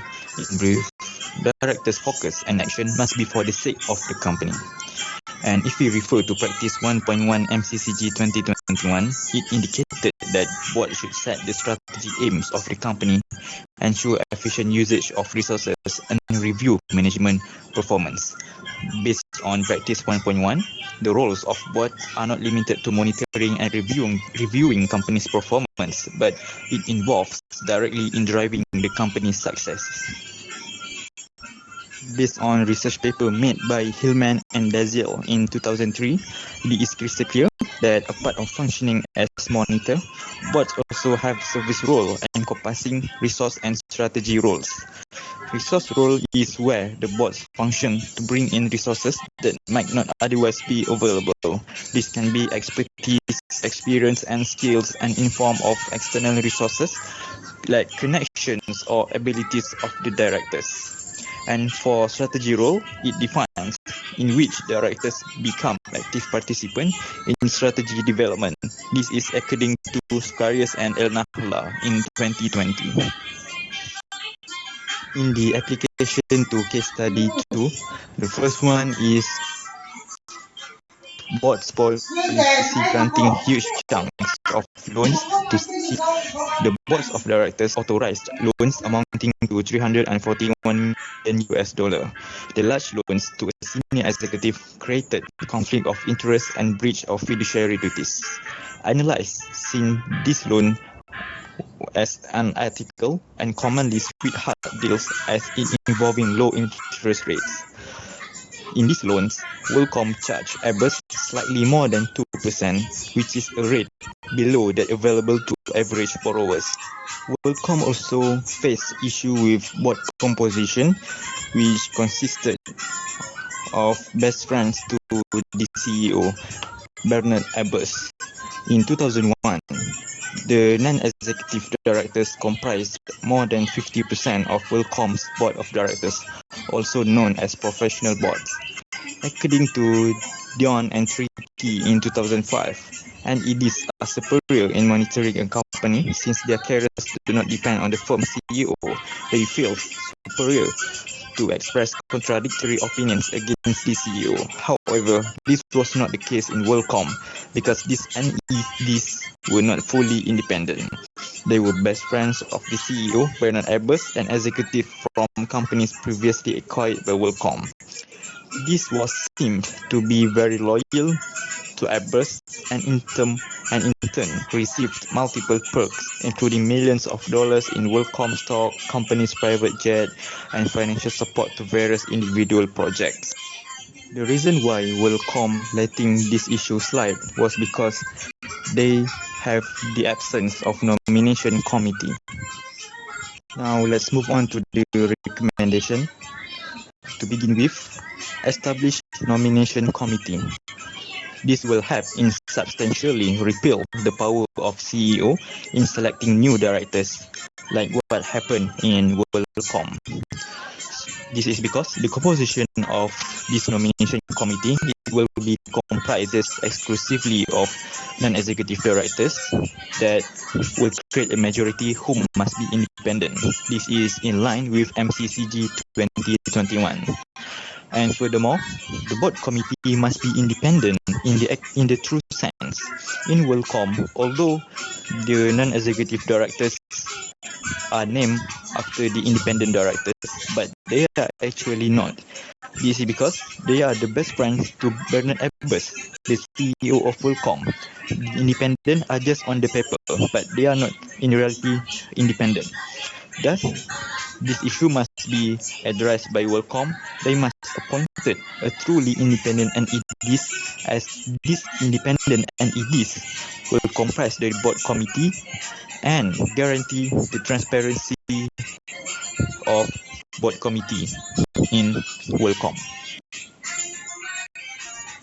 The discussion question 3 is, could integrity, accountability, and transparency of senior executives affect corporate governance? And for the discussion objective 3, to investigate how integrity, accountability, and transparency of senior executives affect corporate governance. Assalamualaikum. My name is Muhammad Nakib bin Karudin, and I will be presenting on literature review 3, which is on corporate governance and accountability issues. So the first point is for the board accountability is a key of strong corporate governance. So in general, the board accountability is assuming responsibility for all of the company's actions and communicating to stakeholders a fair, balanced, and intelligible assessment of the company situation and prospects. Board accountability is well structured in listed companies, which must comply with the guidance for board accountability under corporate governance code. For example, the MCCG 2021. Whilst not mandatory, the code should also be a useful resource for small and medium organizations to help manage risk and change behaviors of the individuals or within the organization. So it is also increasingly important for public sector and for non-profit organizations that strive to reduce risk and increase transparency. So, accountability requires transparency. Open, clear, and honest reporting will assist an organization create relationships with stakeholders such as customers, employees, and investors, as well as annual financial statements will allow the board of directors to communicate the year's result as well as document their performance evaluation. So, medium and large corporations are expected to provide a strategy report in which the board of directors present an objective, balanced, and clear assessment of the entity's development, performance, position, and future prospects. The strategy report should be appropriate for the company size and complexity. It should contain key performance indicators, KPIs, to aid an understanding of the company's business for the period and must also include the principal risks and uncertainties facing by the company. However, unfortunately, boards of directors frequently consider this reporting requirement as a compulsory rather than a pleasurable chore, with only the bare minimum of information provided. The report, on the other hand, should be thorough and clear while also finding a balance to protect from information that is potentially economically sensitive. Assalamualaikum. My name is Ahmad Faris bin Abdul Nasir, and I will present to you the second point of corporate governance and accountability issues. The second point is integrity, which is also a key element in corporate governance. The general definition of integrity is the quality of being honest and having strong moral principles. Jan Warren Duggar explained that integrity in corporate governance refers to the culture, policies, and leadership philosophy. A culture of integrity has to start at the top and be seen in the conduct and activities of the executives. So based on the MCCG 2021 Principle C Practice 12.1, it is stated that the board ensures there is effective, transparent, and regular communication with its stakeholders, as well as MCCG 2021 Principle C Practice 12.2 stated that large companies are encouraged to adopt integrated reporting based on a globally recognized framework. Issues of integrity is also mentioned in MCCG 2021. It stated in the Principle A Guidance 1.1 that all directors should objectively discharge their duties and responsibilities at all times as fiduciaries in the interest of the company. All directors must act with integrity, lead by example, keep abreast of its responsibilities as a director and of the conduct, business activities, and development of the company. So let us continue to the application of the case. Bernie Ebbers, the former CEO of World.com, was charged with fraud, conspiracy, and making false statements in connection with the accounting errors that led to the company's demise in March 2014. Former Chief Financial So another answer you can put in is you can mention that it takes two to tango to dance. So apart from management, CEO, auditors, maybe the investors themselves, people like you and me, should be more alert, more alert for creative accounting issues. maybe we should have education in this matter so that we ourselves can actually detect fraud cases by looking at the financial statements. That means education of the public is very important. Now, in the Capital Market Services Capital Market Development Fund, the government actually came out with a series of educational programs for the public to teach them about Ponzi scheme, fraudulent scheme, one cepat scheme, and also worker scams, scams and fraud cases, so that people are more aware. So apart from putting in safeguards, internal controls, another additional layer is the public themselves. You and me are also educated in terms of how to detect and see the red flags and the warning signals. Like in Bernie Madoff, if people have just asked for audited accounts, have looked more carefully at the accounts, they would have discovered the fraud long before it became so big and prevented themselves from having to lose a lot of money that way. So many people are falling for scams nowadays. Retirees, they lose hundreds of thousands of ringgit by trusting somebody or not being able to see the scam for what it is. Especially nowadays with all this banking being done online, it's quite prevalent. Officer Scott Sullivan had already agreed to plead guilty to similar charges and testify against his former boss. World.com's demise was caused by a slew of fundamental problems and flaws. To begin with, one may point the finger at the market system for basing a company's value primarily on its share price. As a result, circumstances arose where a firm may act in an unwelcome manner. Investors and the market were infected with greed, anticipating and demanding further high profits. Abbas, who owns a large number of WorldCom shares, may have been overtaken by this, but as CEO, he is also responsible for promoting and acting in the company's best interest. And this is where he violated his fiduciary duty to all owners and stakeholders. Another underlying cause of WorldCom's demise was its culture, which was seen in all sections of the corporation, but was largely carried down the ranks from top management, starting with Abbas. This culture also attracted shady commercial dealings, such as the appointment of Salomon Smith Barney.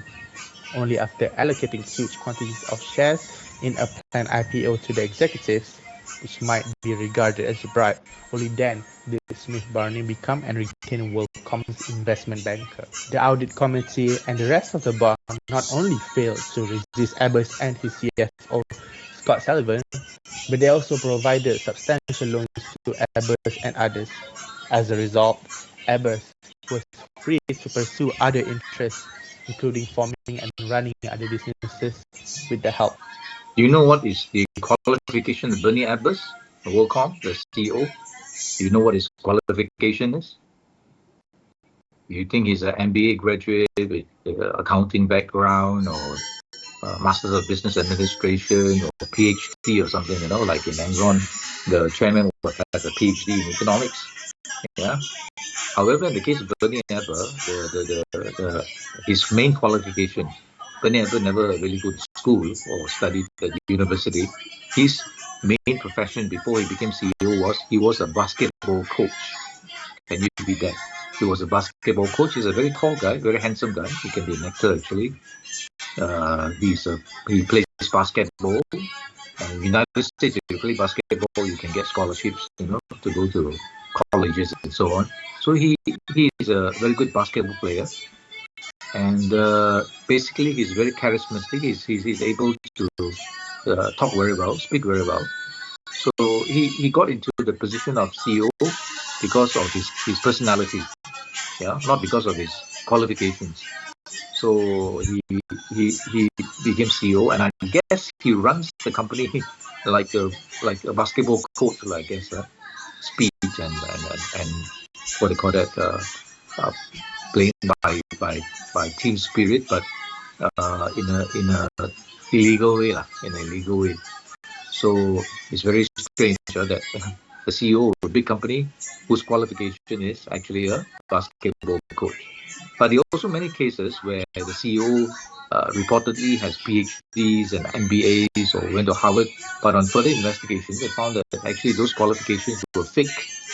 There were quite a few cases in Malaysia where when people check, when the internal auditor go and check the background and call up the universities, this person or that person allegedly has never been to the university. There was a recent case involving the president of Khazanah a few years ago. A young fella was appointed as a CEO of Khazanah, but then somebody did a background check on his qualification where he stated that he actually studied at Cambridge University or Oxford University. But when they looked further in the case, they found that he actually didn't really go there, so he resigned quietly after that. In Hong Kong, there were a few cases where CEO reported they have high qualifications, but on further investigation, they found that it's not true, not just in Malaysia but overseas also. So nowadays, a lot of background check been done on directors and CEO and CFO to make sure that the qualifications are actually real and not fictitious.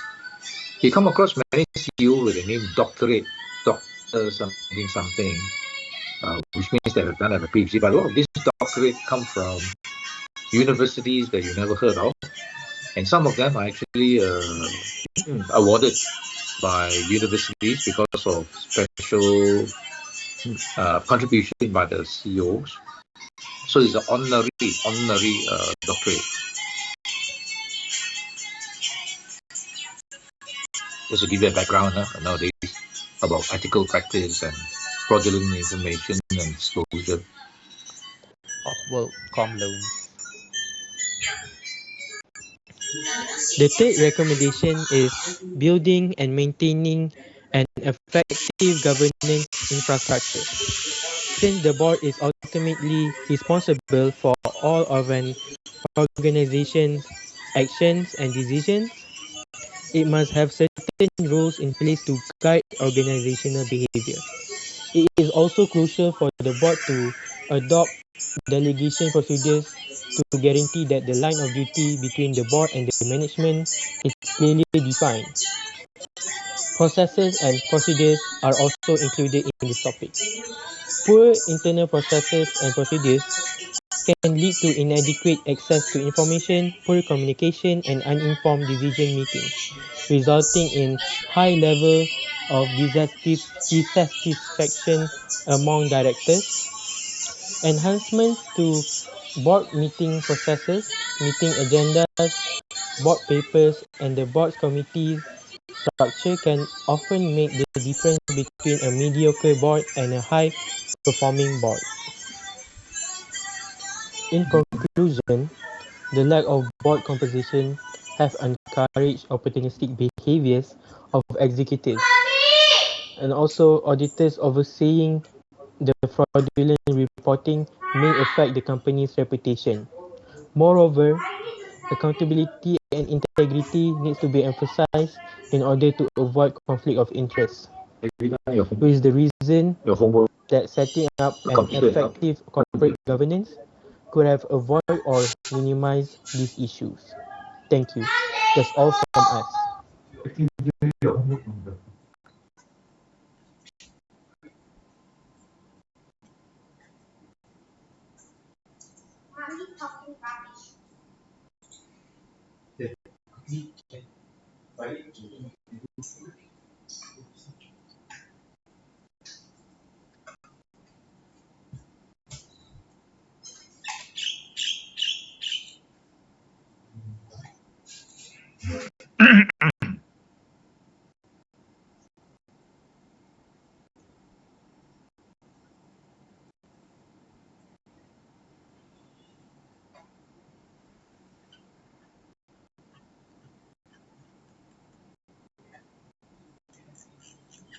Okay, so you can actually use those pointers to answer your essay question for this what they call it, the WorldCom. If you ask to compare WorldCom, Cyber Dynamic, and 1MDB lah, for your essay exam question. It's a 4-hour paper, by the way. Okay, let's do some revision for the MCQ. MCQ is in the morning on the 14th, I think 14th of July, is it? Your exam? 14th of July, so morning, I think it's 10, if not mistaken. It's a 1 hour paper, MCQ, 20 questions. Then afternoon, I think it's 2, I'm not sure. We'll confirm later. It's 4-hour paper, essay questions. Where you asked to compare those scandals and whether the Companies Act will prevent those things from happening. So the afternoon is a bit of emphasis on Companies Act 2016. In the morning is talking about Malaysian Code and Corporate Governance 2021 in relation to its impact on auditors and corporate governance lah. Okay. Shall we revise to a bit of revision on the what do you call that, the sample questions from last time, last year or the year before on the MCQ questions. Okay, are you guys ready? You can type in your answers into your WhatsApp. Okay. I want you to type your answer. We're going to going through some samples for the MCQ questions. According to the best practices,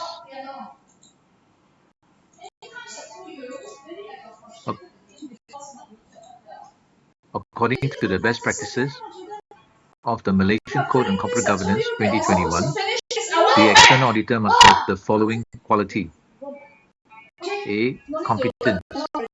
B. Independence. C. Reliability. D. All of the above. Can you type into the WhatsApp chat box? Answer is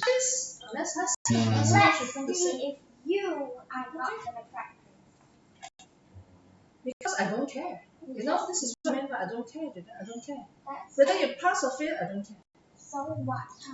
Whether you keep it coming. What's the answer? go to university, I don't care. Okay? And then you're going to sleep on the street because you cannot earn money.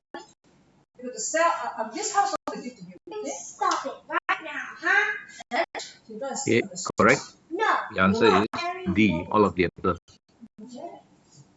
Malaysian Code on Corporate Governance 2021 requires the external auditor to report to A. the directors, B. the company's creditors, C. the audit committee, D. the shareholders. What's the answer?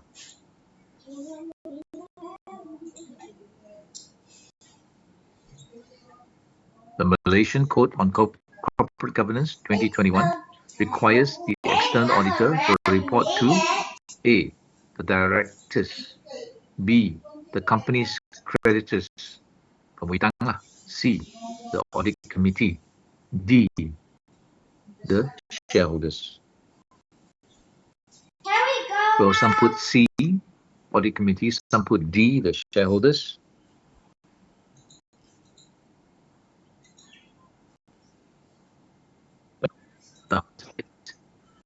The external auditor report to the shareholder.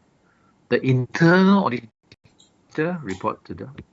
So if the question was internal auditor, then the answer is audit committee. But now this one is the external auditor. So the external auditor report to the shareholder.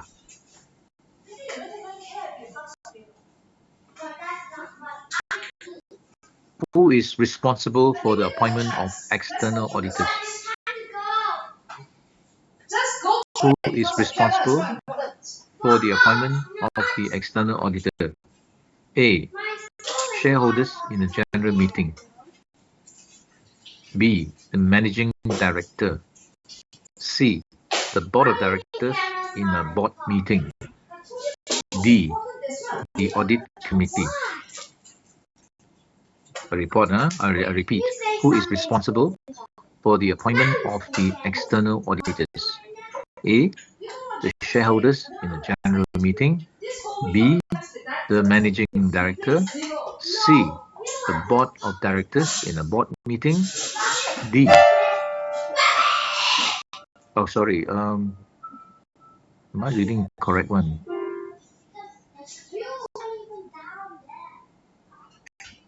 Okay, who is responsible for appointment of the external auditor? A, shareholders in the general meeting. B, the managing director. C, the board of directors in the board meeting. D, audit committee. So the answer is the shareholders of the general meeting. Which of the following is not a duty of the internal auditor as required by the Malaysian Code on Corporate Governance 2021? A, duty to report to the company's bankers. B, duty to report to the audit committee. C, duty to sign the internal audit reports. D, duty to report any violation of laws. Which of the following auditor as required by Malaysian Code on Corporate Governance 2021? A, report to the company's bankers. So that is the answer lah. The internal auditor don't report to the bankers, okay? When an external auditor is proposed to be removed, when an external auditor is proposed to be for removal from office, which of the following, which one of the following is he not permitted to do under the Malaysian Code on Corporate Governance 2021? A, representation to members. B, apply to the court to have the proposal removed. C, speak to the AGM or EGM where the removal is proposed. D, receive notification of the AGM or EGM where the removal is proposed. Answer is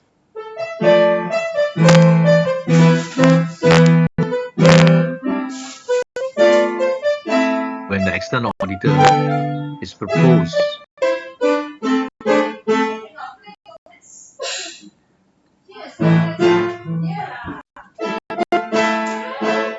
for removal from office, one of the following is he not permitted to do. He is not permitted to apply to the court to have the proposal removed. B.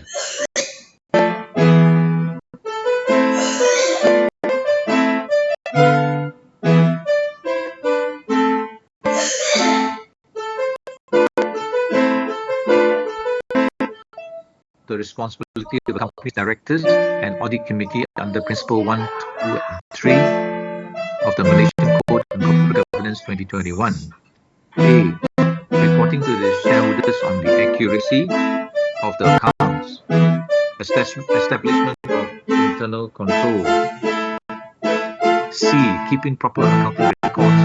D. Supplying information and explanation to the auditors.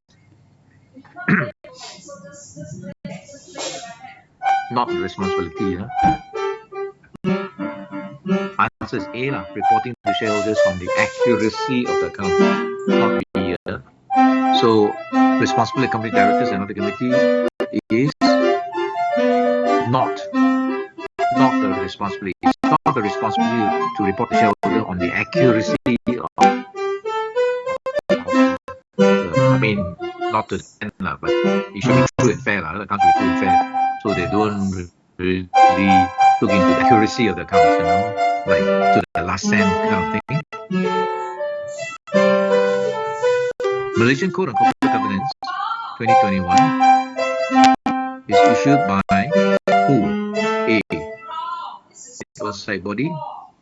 B. Financial Accounting Standards Board. C. International Audit and Assurance Board. D. Security. What's the answer? Answer is Securities Commission. Okay. The fundamental objective of the Malaysian Code on Corporate Governance 2021 is to A. Detect and prevent errors. B. Protect the interests of the minority shareholders and other stakeholders. C. assess the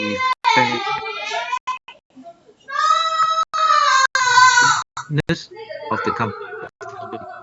The answer is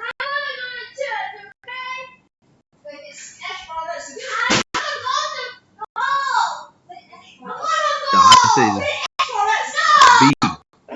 The answer is B. Protect the interests and minority shareholders and other stakeholders. Okay, that's the answer. Okay. Now we take a rest from MCQ. We'll continue afterwards. Now we have a look at presentation on Transmile. Okay, we look at the presentation on Transmile. This is for option 2. In case option 2 come out, you should know a bit about Transmile. So let's see a presentation on Transmile.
I'm going to locate the video.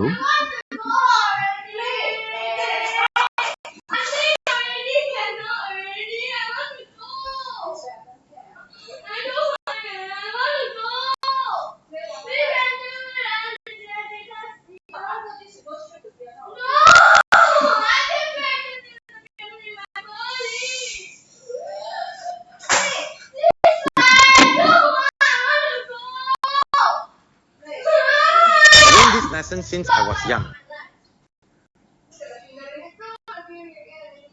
The route we choose is much more important than how hard we work.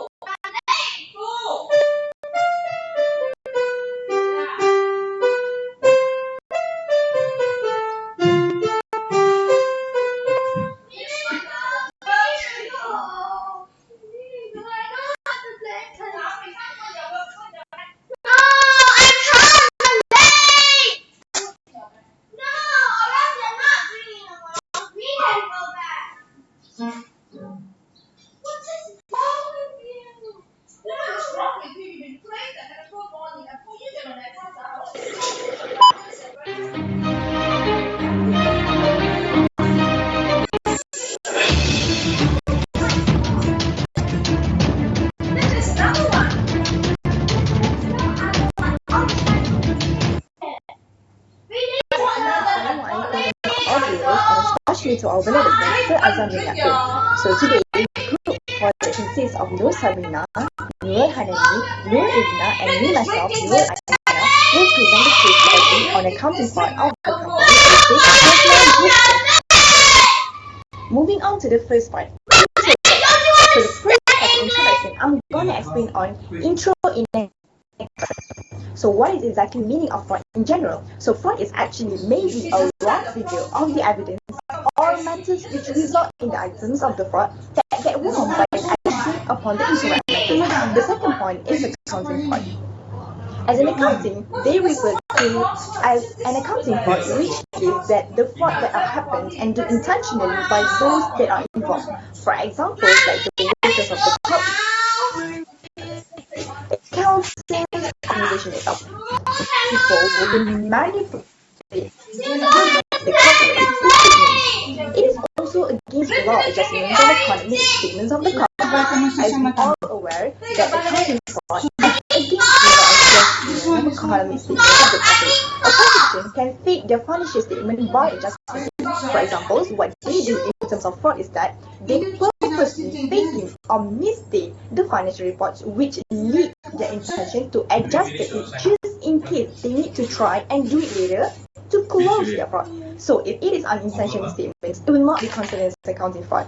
Next example, which is the persons in charge will overstate the revenue, mistaking the assets and liabilities, or not recorded their expenses at all. Overstating the revenue is that they may be defined because the company face a company. But what the corporate do is that they will overstate their revenue to hide their losses to the opposite parties. For not recording their profit by overstating their revenue and not stating their expenses. Cook the book. Other than accounting fraud that had happened in accounting, there are also cook the book fraud. Cook the book is fraud as a small computer to form the company's financial statement without satisfying them what happened in reality. So basically, cook the book is implying manipulating the financial reports or data. It is meaning that it will raise the company's revenue and reduce or minimize the expenses to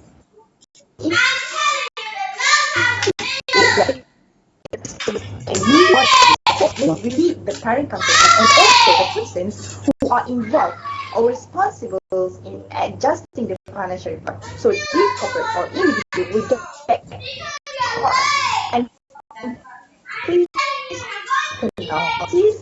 fines, or get sued.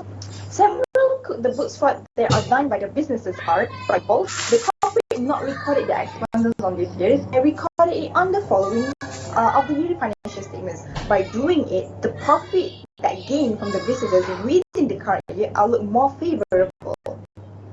Next example that happened in cookbooks fraud is credit sales and maximize the profit. So in this situation, it happens when the corporate uses sales that happen to maximize the profit. It is because when the sales are happen, the corporate are recorded it as a sales, even the purchaser can pay in due of 6 months. So we continue with fraud happened in Transmart Group Berhad. So, Transmart Group Berhad is a company where they are providing air transportation services and they deals in aircraft parts and equipment, and they are providing aircraft engineering and line maintenance services and aircraft ground handling services. So the company was founded by Gan Boon On in November 1993. And the company was listed in Bursa Malaysia Securities Berhad on 27 1997. And in 2007, the company was hit by accounting scandal where it claims that the company was overstated their profits and revenue not only in 2006 but since 2004. And because of the failure of Transmart Group Berhad, it was not only affected to the company, but it also affected to their shareholders as well.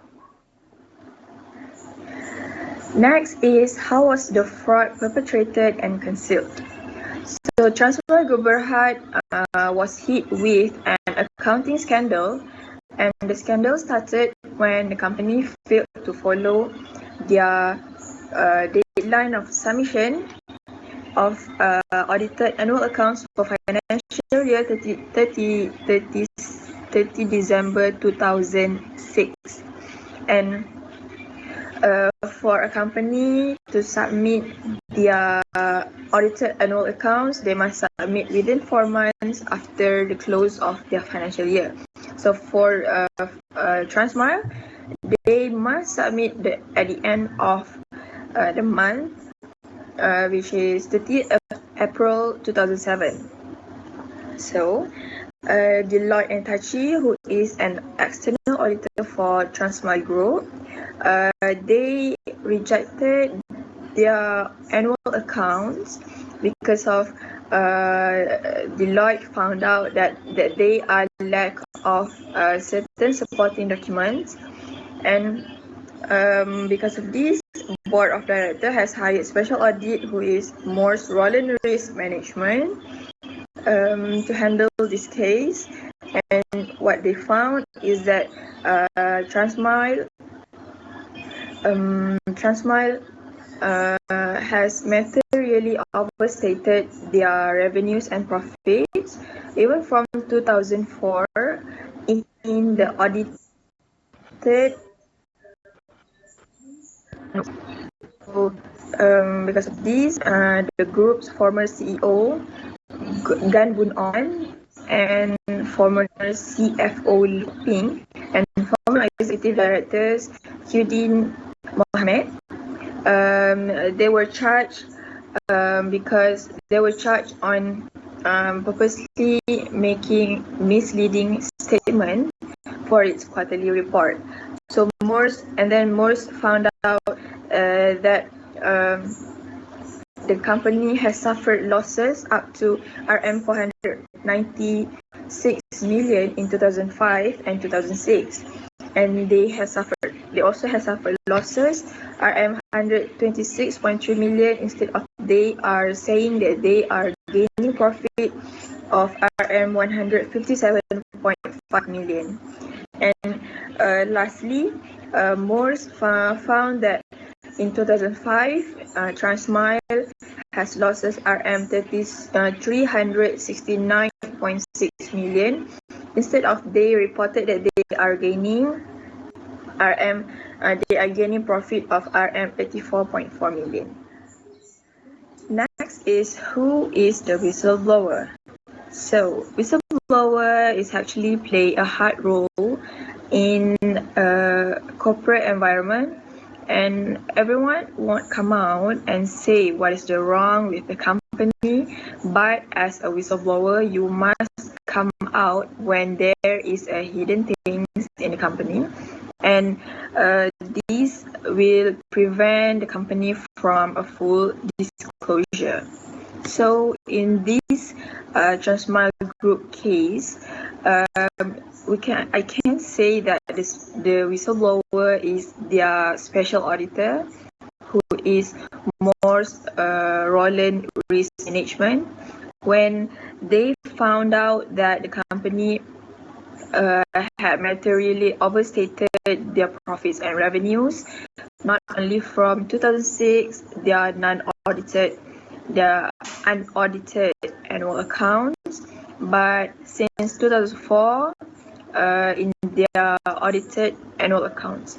So, the company profits in the company's profit for the 2006 is actually had reversed from profit to a loss. So Morse Roland, in what I said just now about how was the fraud perpetrated and concealed, Morse found out that Transmile Group has suffered losses on 2005 and 2006 instead of gaining a profit. So because of the lack, so this is because of the lack of supporting documents, and also because of this, their former independent director, which is Chim Kim Fyong and Shukri Sheikh Abdul Tawab, are being charged individually with purposely mislead the statement to Bursa Malaysia. Next, we will proceed to the deep pressures, the opportunities and the rationalizations that have been found into the Transmile Group Berhad cases. The fraud triangle is a model that developed by Donald Arkwright. It is explaining about the aspect that may affect the organizations that commit any occupational fraud in their company. The fraud triangle has three parts, which is pressures or incentive, opportunities, and rationalizations that will measure how and why fraudulent behavior happened. Based on the Transmile Group Berhad cases, they are perpetrating fraud in the company. The first fraud triangle is pressure. When common incentive for companies to manipulate financial statements is a decline in the company's financial prospect. Based on the Transmart Group Berhad cases, the pressure that had been found in the company when the company was hit with accounting scandals in 2007. It is happened when they failed to attach by the due date to submit their audited annual accounts for the financial year ended 31st December 2006 to Bursa Malaysia. But then it became unpleasant when their external auditor, which is Deloitte and Touch, made a decision to decline the approval of annual account to approve due to lack of some supporting documents. Therefore, thus, the board of directors should play their roles very well by giving the accurate documents, and they have to knowledge about the date of submissions of annual account on time. This will avoid any issues in the future that may affect of the status and reputations on Transmart and other parties.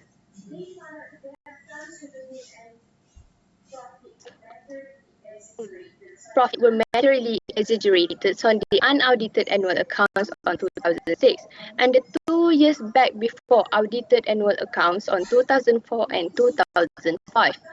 These issues were affected the Transmart Group Berhad profit that had been upside down from profit to loss until the share price dropped to 8 ringgit Malaysia from 14 ringgit Malaysia when the company itself appointed Maurice Roland Risk Management to lead a special audit by Deloitte and Touch issue raised.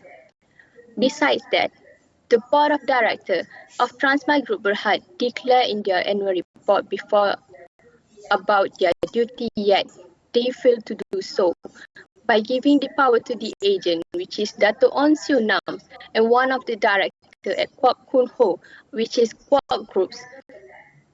Nevertheless, they also failed to perform their duty truthful with some expectation and thought that the management will perform it well with the directors and corporate governance with no guidance. To all intents and purpose, they supposed to perform their duties as far as they clarify in the annual report instead of put statement in order of complete and perfect annual report to be audited by auditor before released to the public. The next fraud triangle part are opportunities, where the financial statement of all companies are potentially subject to manipulate the risk and greater for companies in industries where significant judgment and estimate are involved. Based on Transmart Group Berhad cases, opportunities start to happen when there are 2 incidents that had been notified by the audit committee and the top executive on 14 and 15 February 2007. They found a major accounting issues on the fourth quarter of 2006 unaudited report. The auditor decided to meet the board of directors to discuss and confirm about the approval unaudited annual account. Unfortunately, the annual account has been released before the auditor taken actions when it is released 2 weeks before the date of submissions. This issue occurred due to lack of in communications between the internal auditor, external auditor, and the board of directors. In fact, this will lead the audit committee and top executive to feel skeptical on the board of directors to conceal something related to Transmart company.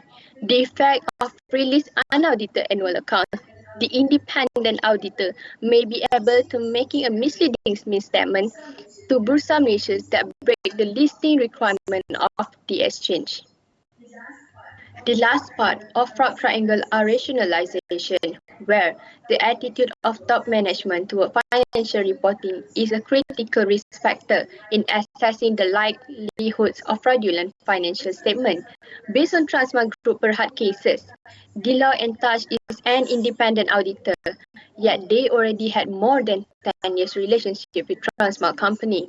The long-term relationship may have intention with familiarity trait that will be bring a bad effect to the auditor independence and their quality in auditing tasks. Indeed, it was Deloitte and Touch's intention to stay with Transmart company, even though they received an.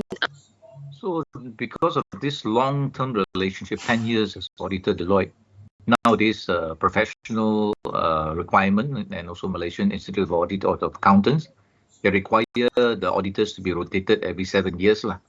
So instead of changing audit firm, which may not be practical because now only got big 3 auditors, right? Not many big auditors left after there's a lost license. So there's a requirement or it's encouragement lah, requirement and encouragement, strongly encouraged that after 7 years, the say like Ernst & Young or Deloitte, they will rotate the partners within the firm. If they're doing for, say, this client Transmart, after 7 years, they'll rotate to another partner. Another partner will do the job. And then there also will be a review partner to review the work of the partner that's doing the job. So this is good corporate governance to ensure that there's no over familiarity, they get too comfortable with each other. Now for independent directors also, the limit now is 9 years. If they want to continue beyond 9 years as a pengarah bebas, independent directors, they need to get the vote approval by shareholders. But the maximum allowed is 12 years. After 12 years, the independent director cannot be called independent anymore. If he stay 12 years with the company, he has to be designated as non-independent, right? He can still stay on as a director, but not as an independent director. Audit fees that were comparatively insufficient since they were wary of losing clients. Having a long-term relationship between the external auditor and the company itself may have misunderstanding and misstatement due to familiarity trade as the Deloitte and Touch clarify their statement reason to decline to approve the annual account before. The reason the board of directors itself was not giving a commitment to the auditor by giving the accurate supporting document that had been asked for in order to cover up the management fraud idea, to satisfy themselves and to ensure the company will sustain their profit and revenue every year. Consequent from the Transmart Group Berhad scandal. First is shareholder, employee, auditor, government Malaysia and Bursa Malaysia, and also we have a company and guilty parties. So we go through one by one. First is shareholder. Some of the shareholder affected by the share crash during this scandal. The massive drop on 3 January 2007 share price. Imagine it dropped from 14 ringgit to 50 cents. From 14 ringgit January until March, 3 months later, become 50 cents. And guess one of the big shareholders is who? Post Office Malaysia. And I think EPF, SOXO also got some money in there, but they cut loss lah. But the big loser is Post Malaysia. Post Malaysia got a big chunk of shares there. Robert Kwok, one of the richest men in the world, his group of company also lost money. So it doesn't mean that if you are a famous investor, you don't lose money from fraud. Even a very famous person like Robert Kwok, one of the world's richest men, certainly the richest man in the Malaysia or Asia, also lose money, kena cheated lah by the CEO and the management.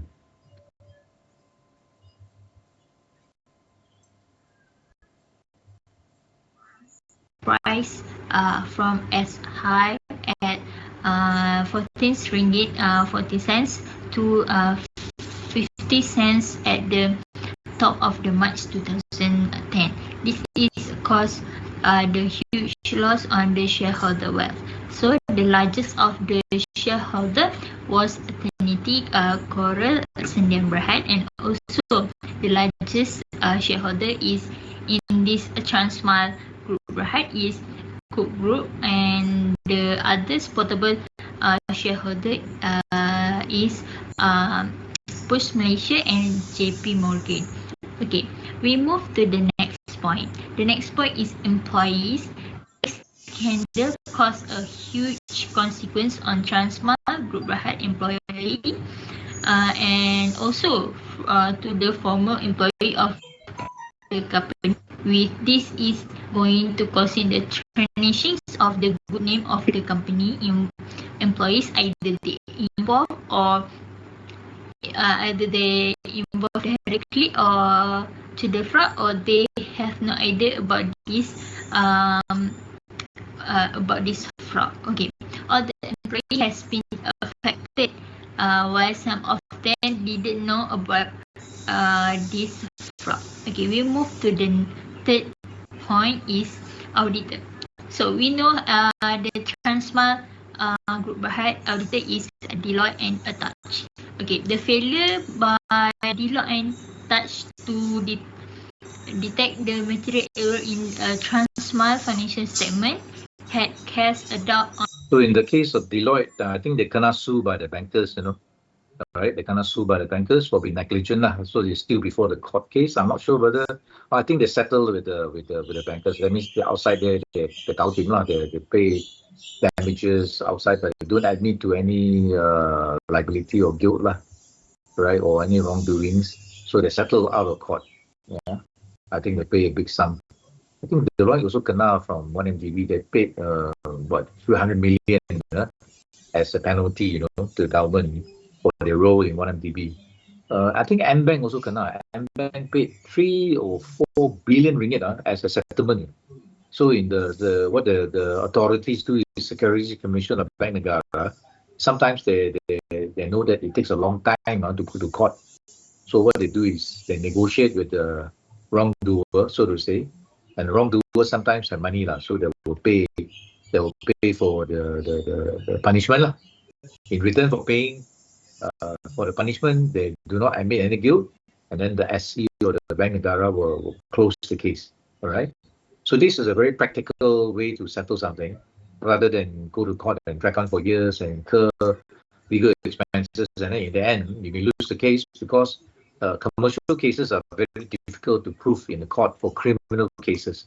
They are not like robbery or murder, where it's quite easy to prove. Commercial crime, the good lawyer just have to create doubt, and your case would have problem already. Because for criminal case, you must establish beyond reasonable doubt. For commercial cases, you just have to prove beyond balance probability. Yeah, so that's the difference. On the auditors, competence, and UGAP. They also gave a public doubt to the credibility of the auditing profession and affected the public confidence in auditor duties. So we move to the next. Malaysian government and also Bursa Malaysia. Okay, the Transmart Group Berhad scandal has damaged Malaysia's integrity and credibility in a corporate governance as well as sincerity in Malaysia. Government reputation for promoting corporate accountability and integrity was affected by Transmart Group Berhad scandal. Okay, as we know, Transmart was listed under a Bursa Malaysia market list for several years before this scandal. Okay, after the incidents, the company had made a share price decrease. We move to the next point is a company. Okay, Transmart company itself most highly affected by this fraud. Okay, a national cargo which flew high on the top but has a shrank down and turned into the company that has no business activity at all, and not many subsidiary and affiliates that has been long dormant and inactive.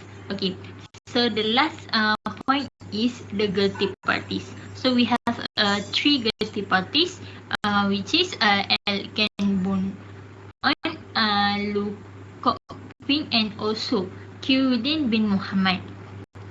Okay, the board of the director who involved in the financial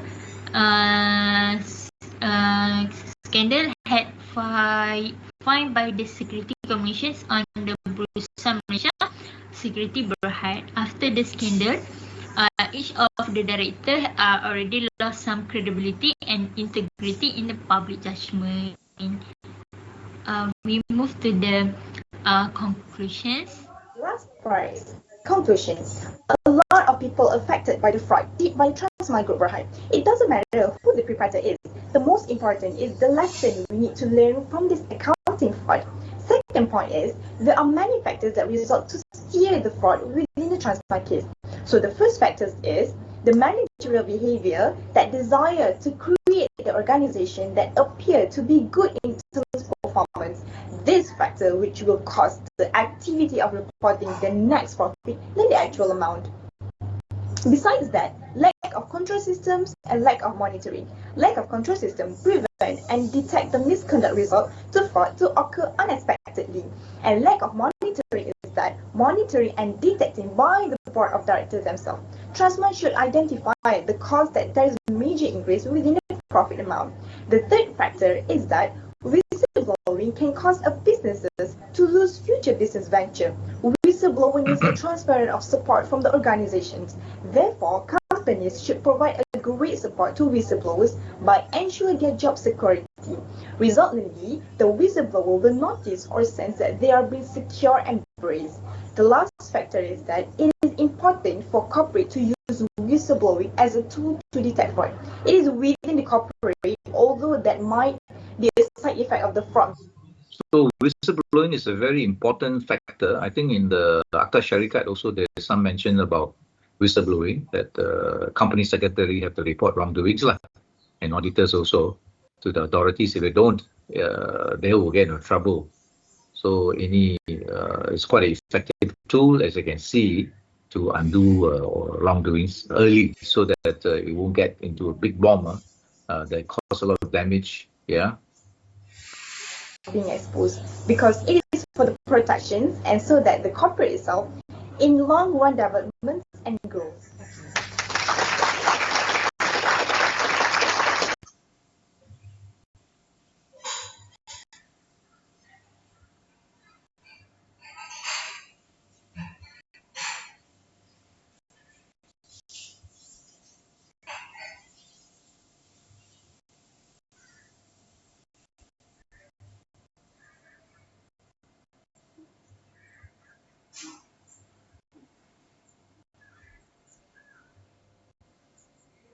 Okay, I hope you find that useful for your essay preparation. Let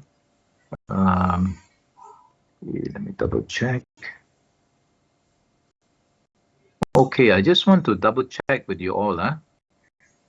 How many students is confirmed still taking the course, audit course? I counted is 25. Okay, it's 25 students confirmed still taking the course, didn't drop out, and will be sitting for exam on the 14th of July. Okay, can you confirm how many of you? Is it 25 students? I counted. Anybody can confirm? What about the administrator can confirm? Is it 25 students still with us taking the course?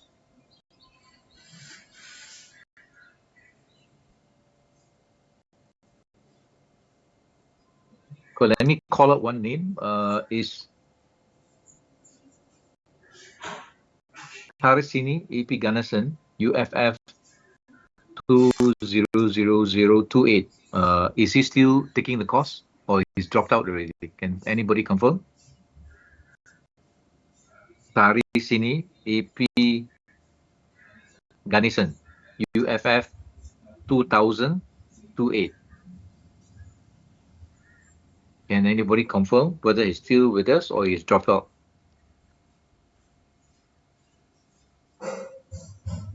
Hi, sir. Louder, Ken? Is he still with us? Can I send this name later? Okay, will do. That'd be good. I In just WhatsApp. yeah. Okay. Okay, but looks like Thank he's you. absent today lah. I just want to confirm the attendance of this. Another one is No Haryati binti Dimirin, UFF 230052. Are you here today? Then the next one is Y Genti AP Balakrishnan, UFF 230058. Are you here today? Say yes if you are. Then the third one is Nivita AP Ramasamy, UFF 220024. Are you with us today? Say yes if you are.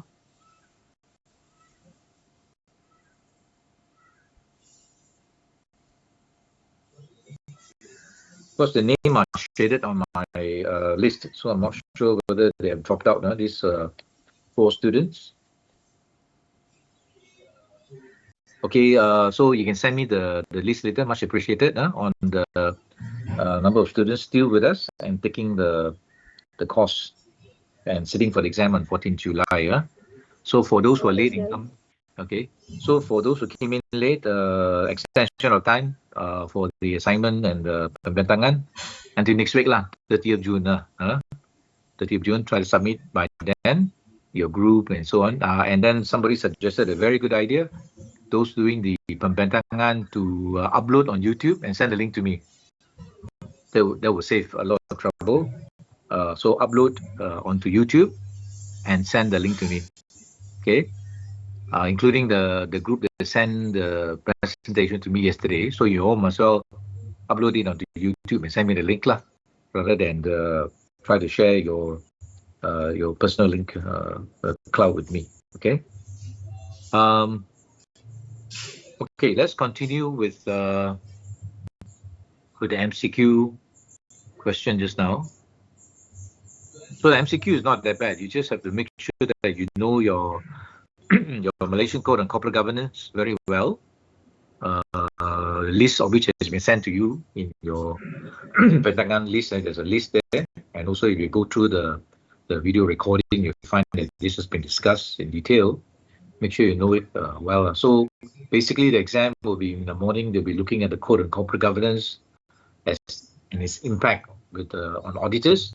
And then in the afternoon, you're talking about the essay, which will talk about accounting scandals and how Akta Syarikat 2016 can prevent that from happening. But of course, apart from Akta Syarikat, you can also mention issues like our legal structure in Malaysia need to be reformed. You can also mention about e-invoicing has been very effective to prevent fraud and accounting fraud. Yeah, because of the ways all invoices must be approved, must be validated by income tax. This will cut back on a lot of these fraudulent entries. For example, Server Dynamic, when they inflate their contracts, if they have to fill up this e-invoice validation, it would have stopped a lot of this scandal from happening. And also, you need to what do you call that? Know about the how the Companies Act, and other issues lah on that. So remember, our MCQ is 1 hour, essay one is 4 hours. So the possible pairing is option 1 could be compare Transmal. No, sorry, option 1 could be compare WorldCom with Server Dynamic with 1MDB, and the option 2 could be comparing Enron with this Transmal and Server Dynamic. So the common one is Server Dynamic lah. You should know it because it will come out in either option. Okay. Okay, let's go back to the MCQ again. Revision, Effective audit risk management is required by. Effective audit and risk management is required by A. Principle 2 of the Malaysian Code of Corporate Governance. Principle 1, B. C, by Bukit Aman. D, by Companies Act. E, A and B. Answer.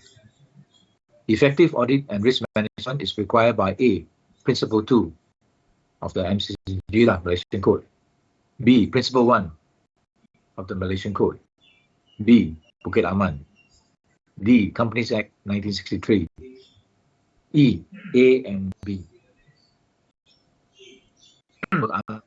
Is A, correct, which is Principle 2, Malaysian Code on Corporate Governance, which require effective audit and risk management.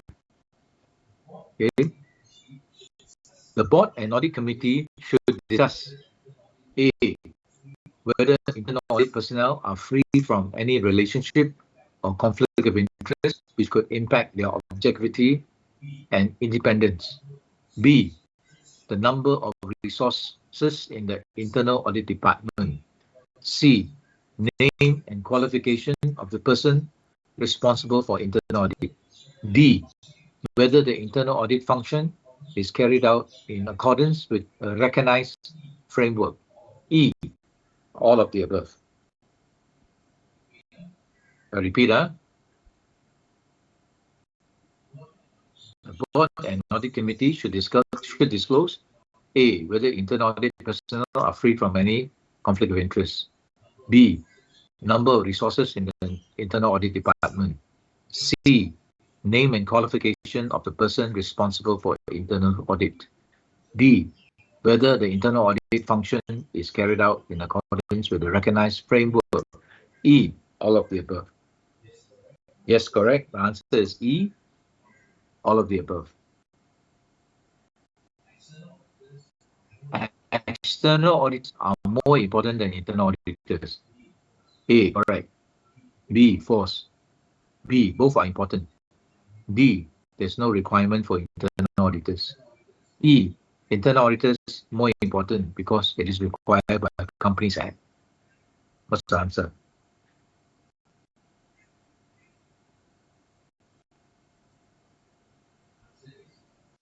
Answer is C. Both are equally important. Remember the whistleblower for WorldCom and Enron? They're both internal auditors. And of course, the one that killed, murdered in Hong Kong, also internal auditor. So internal auditors seem to be have a shorter lifespan than external auditor. But both are equally important. Okay. Auditor General audits A. Maybank, Berhad. B. Telecoms, Berhad. C. Customs Department. D. Post Office Malaysia. E. Bousted Holding, Berhad. What's the answer?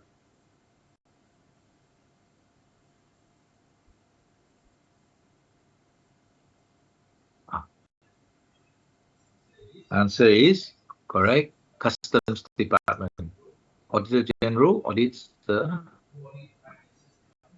Customs. The Prime Minister's Department. Also Auditor General. Okay. Explain the role of Audit Committee. Explain the role of Audit Committee in the Malaysian Code on Corporate Governance 2021. A. Report to the Audit Committee. B. Report to Bank Negara. C. Report to auditors. D. Report to creditors. E. None of the above.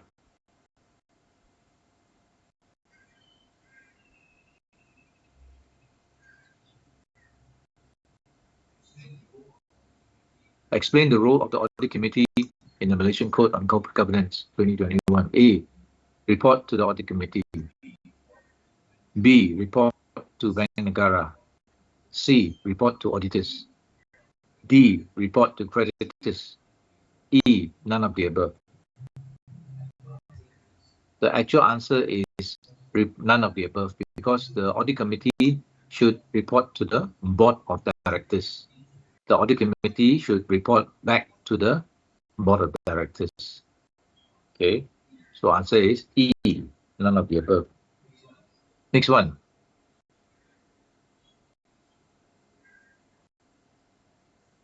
The Malaysian Code on Corporate Governance, Principle 1 has how many best practices? A 21, B 33, C 66, D 33, E 36. But if you count properly, it should be 21 lah. Who audits the external auditor in Malaysia? Who audits the external auditor in Malaysia? A. Audit Oversight Board. B. Securities Commission. C. Bukit Aman. D. Bank Negara. E. None of the above.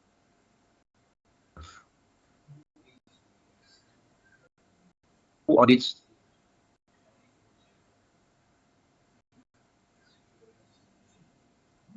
the Securities Commission?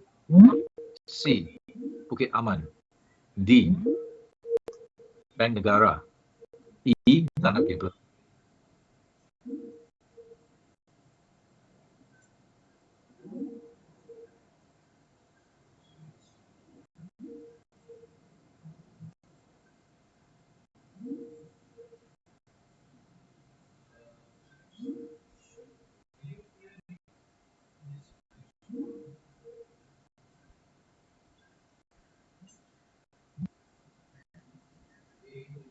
Are you able to hear me? Testing 1, 2, 3.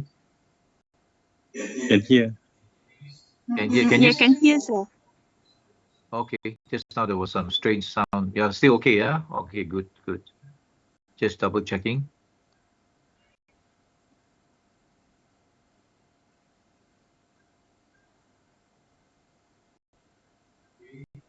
Okay, the Malaysian code. Okay, so who audits the external auditor? Answer is A, the Audit Oversight Board. The next question, the Malaysian Code on Corporate Governance 2021, Principle 3, has how many best practices? A, 22, B, 33, C, 66, D, 5, E, 36. What's the answer?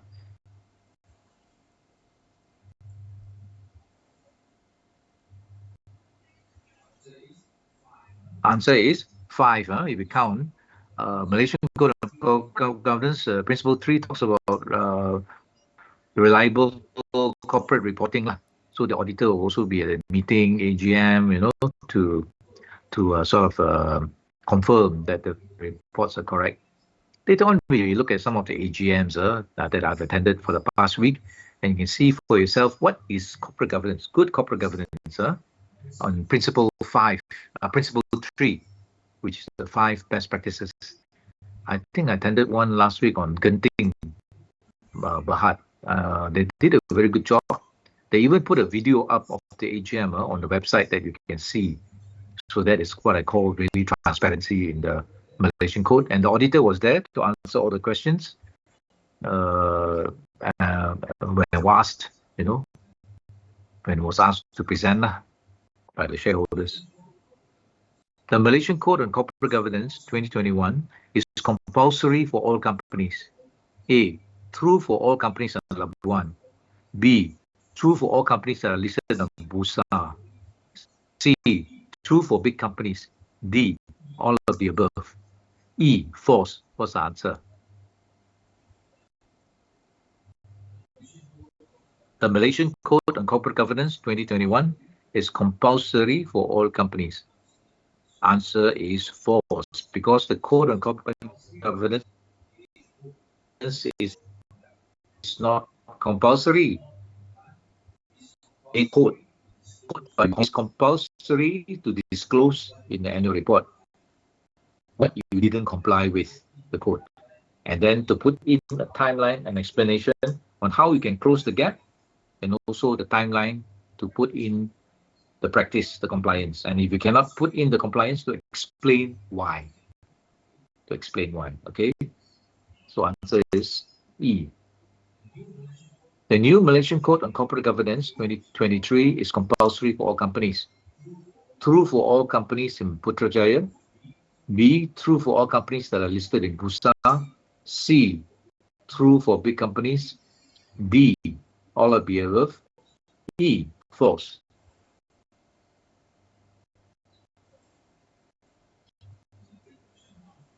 It's a trick question. Answer is false, because there's no Corporate Governance 2023 yet. It may be coming soon, but not yet. So it's still 2021. Although they're talking about 2023 to incorporate ESG, environmental, social, and governance. So if you repeat the subject next year, which hopefully not, and the same question come out, the answer could be different lah. But now as it is, answer is false. First page 2023 has not come out yet. Corporate governance MCGG 2023 has not come out yet. It's only 2021. Okay. How long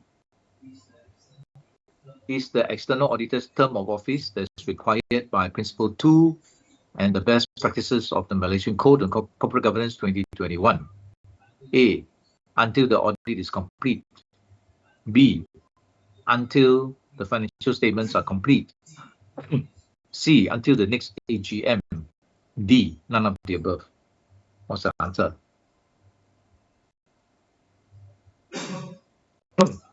So the answer is correct. It's until the AGM, from one AGM to the next AGM.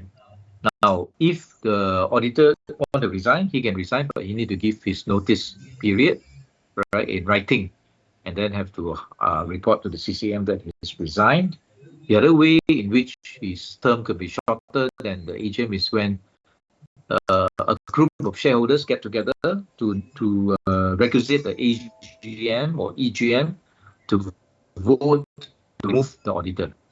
Okay, so that's another possibility that he may be removed by shareholders, but not by the management and not by the MD. Okay.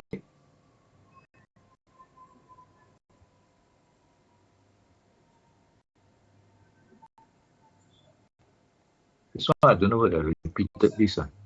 The concept of the Malaysian Code on Corporate Governance 2021 requires internal control and risk management that is adequate. That means that a company's director and audit committee A are responsible for ensuring that the company complies with the law and regulations. B are responsible for ensuring that the company pays its tax by due date. C, safeguard the company's assets and manage them on behalf of the shareholders. And D, all of the above. What's the answer?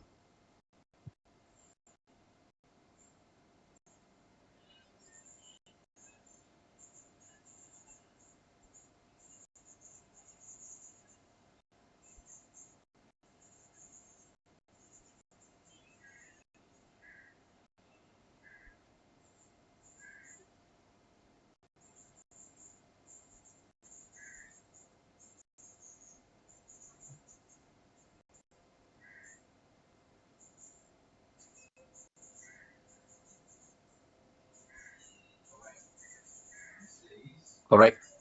The answer is all of the above. Okay, all of the above. Okay, let's, I think you need a break, right? Let's take a 20-minute, 25-minute, 20-minute break. You're going to have your coffee and we come back at 12:20, right? You need to have your quick lunch or whatever, because afternoon yoga class also, right? So we'll come back at about 12:20. Is that okay? We'll take a break now until 12:20. So, okay, you can go and have a break, huh? 12:20, we come back. Right, sir. Is that okay with you guys? Yeah, Okay, I'll see you at 12:20. Yes.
This one.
This is Madam Chair.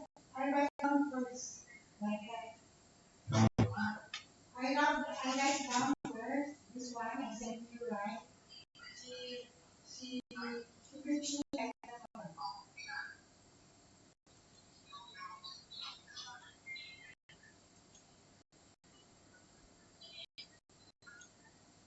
Now,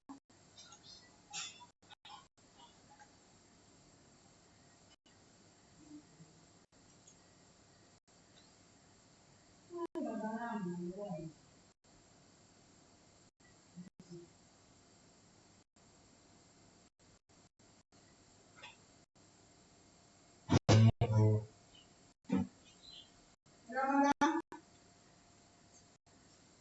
Hello. Madam. Hello. You hear me, ma'am? Hello, madam.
Assalamualaikum. Okay, and you tengok MARC tadi pun dah bertindak.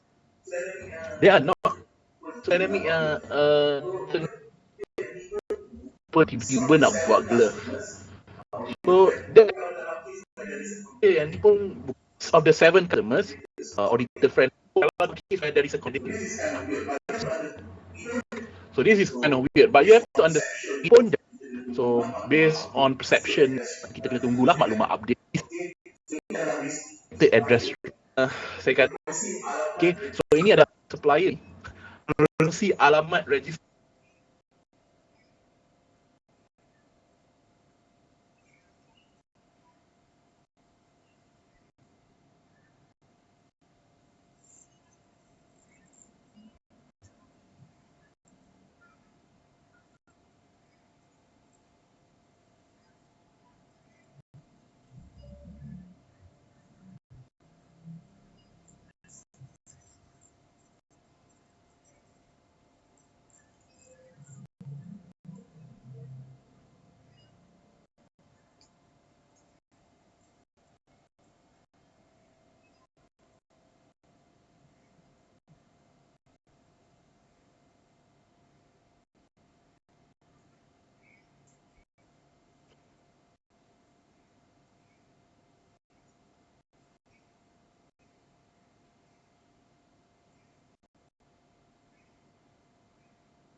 Okay, you should be back.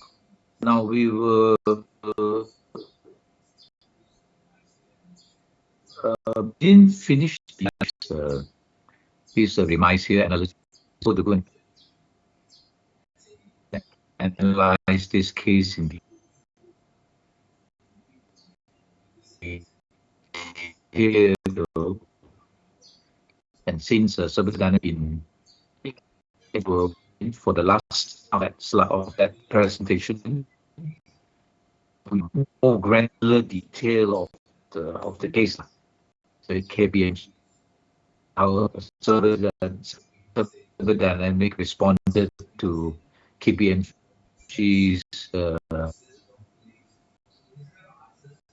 apply. For example, KPMG say, so this kind of funny, wrong phone numbers and never check whether it's correct number and so on. So a company say got KPMG say the company got no registration number or registered address, and then the Cyber Dynamics say KPMG extracted the wrong address from documents. That means their staff were looking at the wrong information. These are the answers given, which is a bit suspicious, lah. Right? Bit suspicious. I mean, KPMG been one of the top audit firm. You don't expect them to make mistakes like that when they do the audit. Yeah. So have a look at this presentation again, since we didn't finish it last week, and there's a bit of replay of the earlier part also, lah. Thought it would be useful to know the details, Okay. Most of you are back, I get it? After your coffee. Can you hear me? Testing? Audio is good?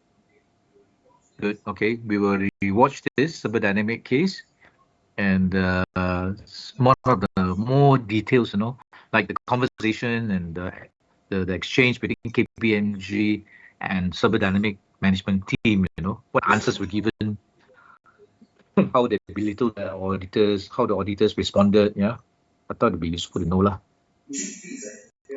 Cheap fees they are paying a lot of fees. So bermaksud ini adalah income yang sangat besar untuk KPMG. Okay, ini adalah income yang sangat besar untuk KPMG. So kawan saya kata kat saya, does it make sense that KPMG wants to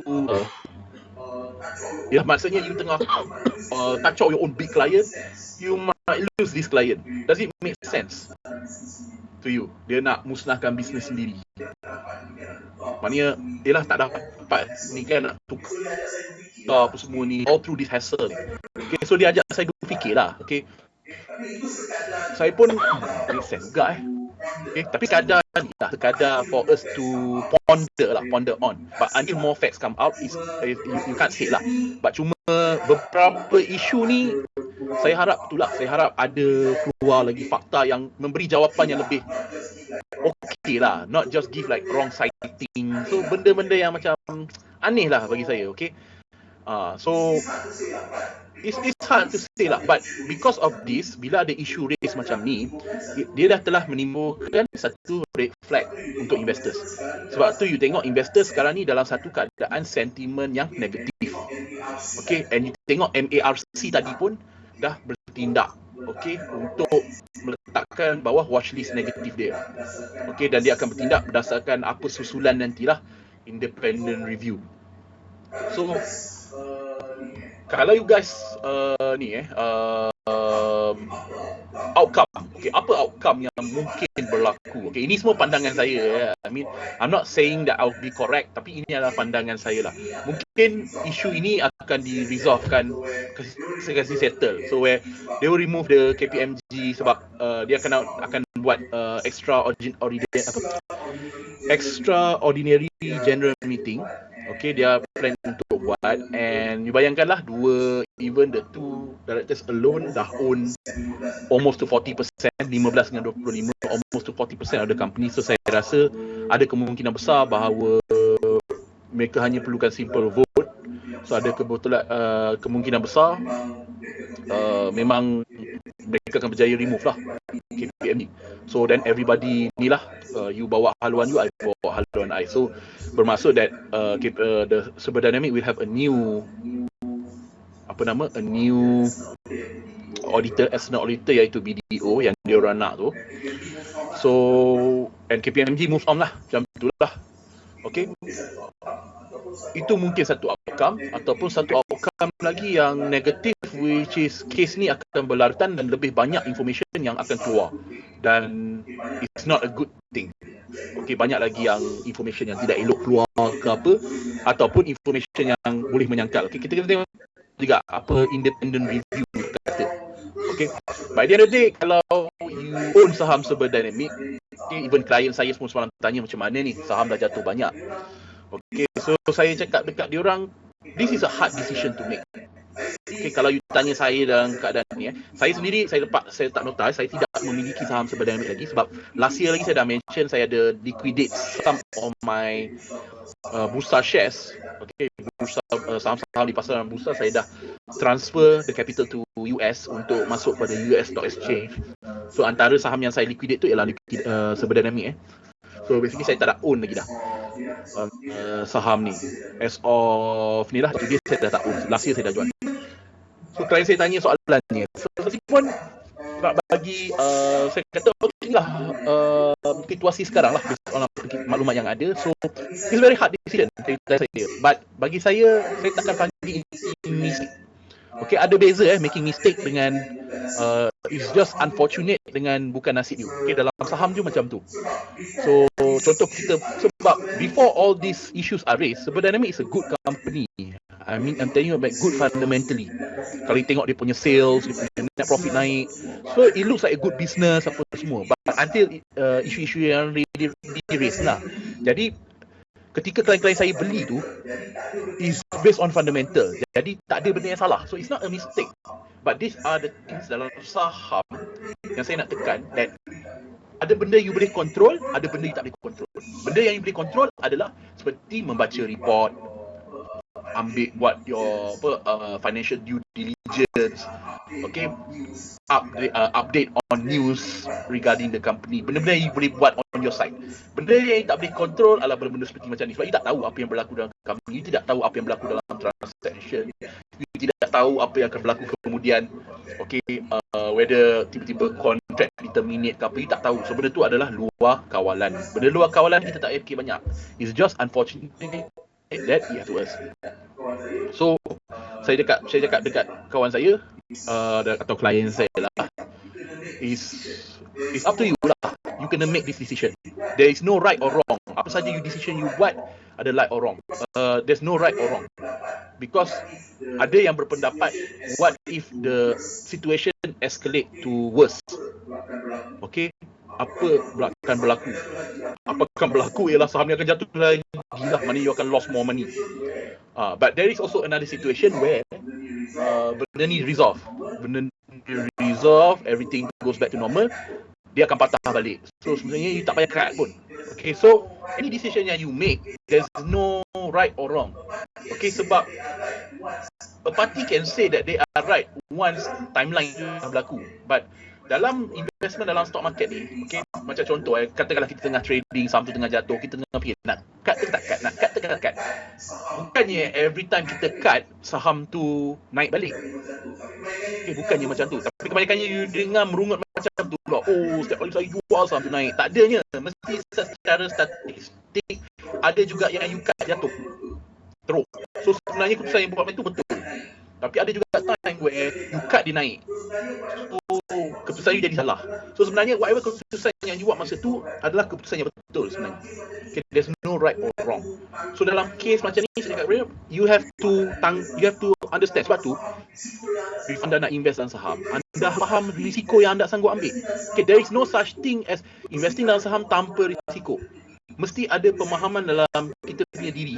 Apabila saya invest, contohnya saya invest dalam syarikat Malaysia contoh. Saya invest pula dekat, katakanlah dah hampir RM60,000. Saya kena faham bahawa anything can happen. Saya boleh lose half the value, saya even can lose up to zero. Berdasarkan apa saya nak buat. I want to cut at this level ke this level, this level. So saya boleh. There is always that possibility, walaupun company yang strong fundamental. Because business can change, things can change, industry can change, new technology can come, a lot of things. Apa yang company tu dulu strong, dah tak jadi strong, a lot of things can happen. Sebab tu saya tak pernah ajar orang untuk beli tinggal tak tengok langsung. Itu adalah ajaran paling sesat sekali dalam dunia stock market. Once you buy, hold responsibility dan tengok tu kan tengok harga tiap-tiap hari, tak. You have to follow up dengan news of the company. Okay, I'm talking from an investment point of perspective. Okay, because di saham Gakuen kita fokus pada investment. I'm not talking about trading. Okay, trading cerita lain. Okay. So one of the points that themselves should also be educated lah. Because if they are educated, they can recognize the red flags of what is fraudulent accounting. You know, they'll be better able to protect themselves and not put their money into this kind of company. So education comes from, both sides lah. So the themselves, people like you and me should also be educated. Yeah, and of course you got your auditors who will be the watchdogs. You have the internal auditors who are the internal watchdogs, and you got your independent directors. Yeah, under Akta Syarikat, there's all these requirements for them to comply, and if they comply with all these requirements, it should minimize the possibilities of of accounting fraud lah. Yeah, and of course, like I mentioned, e-invoicing coming in helps lah.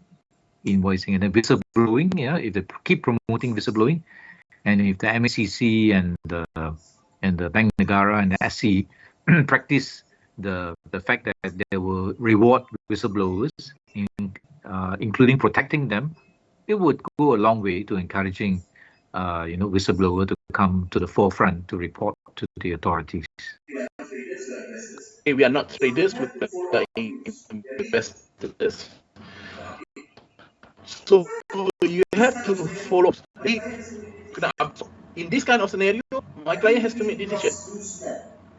Are you willing to lose more? Kalau you still willing, belum touch lagi you punya maximum loss yang you sanggup ambil, so maybe you want to tunggu. Because it might resolve this thing, tak ada lagi maklumat, resolve and dia patah balik, technical rebound, and if you are correct, then you tak patut cut. Okay? Tapi kalau you kata that, saya dah lost beyond saya punya ni lah. Saya tak target pun loss banyak ni. Okay? If you want to save your capital, then you might want to cut. Okay, itu yang saya pesan kepada klien saya. Okay, again, ini bukan nasihat kepada you guys, because you guys are public. Okay, saya cuma cerita dekat you, this is how remiser do their job. Okay, we can only give our opinion. Saya tak suruh dia cut atau ni. Saya tak boleh suruh macam tu. Okay, apa yang saya boleh bagi kepada klien saya adalah, okay, mereka call, ramailah call saya semalam. Okay, saya memang semalam busy gila. Saya ingat nak rakam benda ni semalam, tapi tak sempat. Last sekali saya dah penat. Tertidur semalam pukul pagi ni baru bangun. So apa yang saya boleh buat, saya advise diorang. Saya advise diorang, okay, this is the situation. But first sekali is, saya nak you guys jangan hit yourself very bad. Bad luck just happen.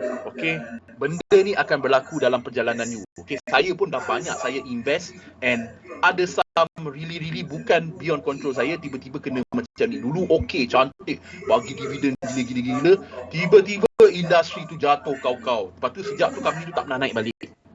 So you just my unfortunate incident. Nak buat macam mana kan?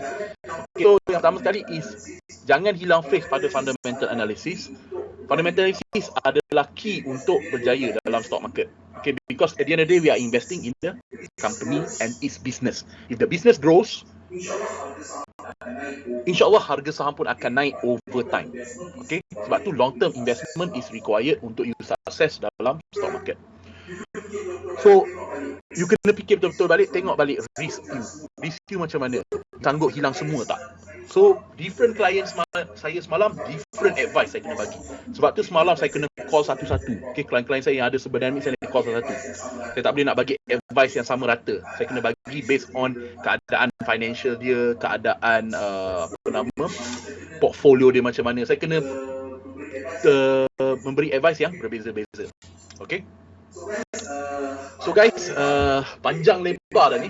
Okay, memang panjang memang panjang. Saya rasa sebab ni isu yang sangat menarik dan maybe satu knowledge yang bagus lah kepada you guys. So in time je lah kita boleh tengok whether what will happen to this company lah. Okay, whether the outcome will be better or the outcome will be worse. So only time will tell. But these are the issues currently raised by KPMG on server dynamic. Okay, and impact dia you boleh tengok pada ni lah. Okay, so today saya tak sure whether there will be a second limit down kejap lagi pukul 9. Saya tak sure.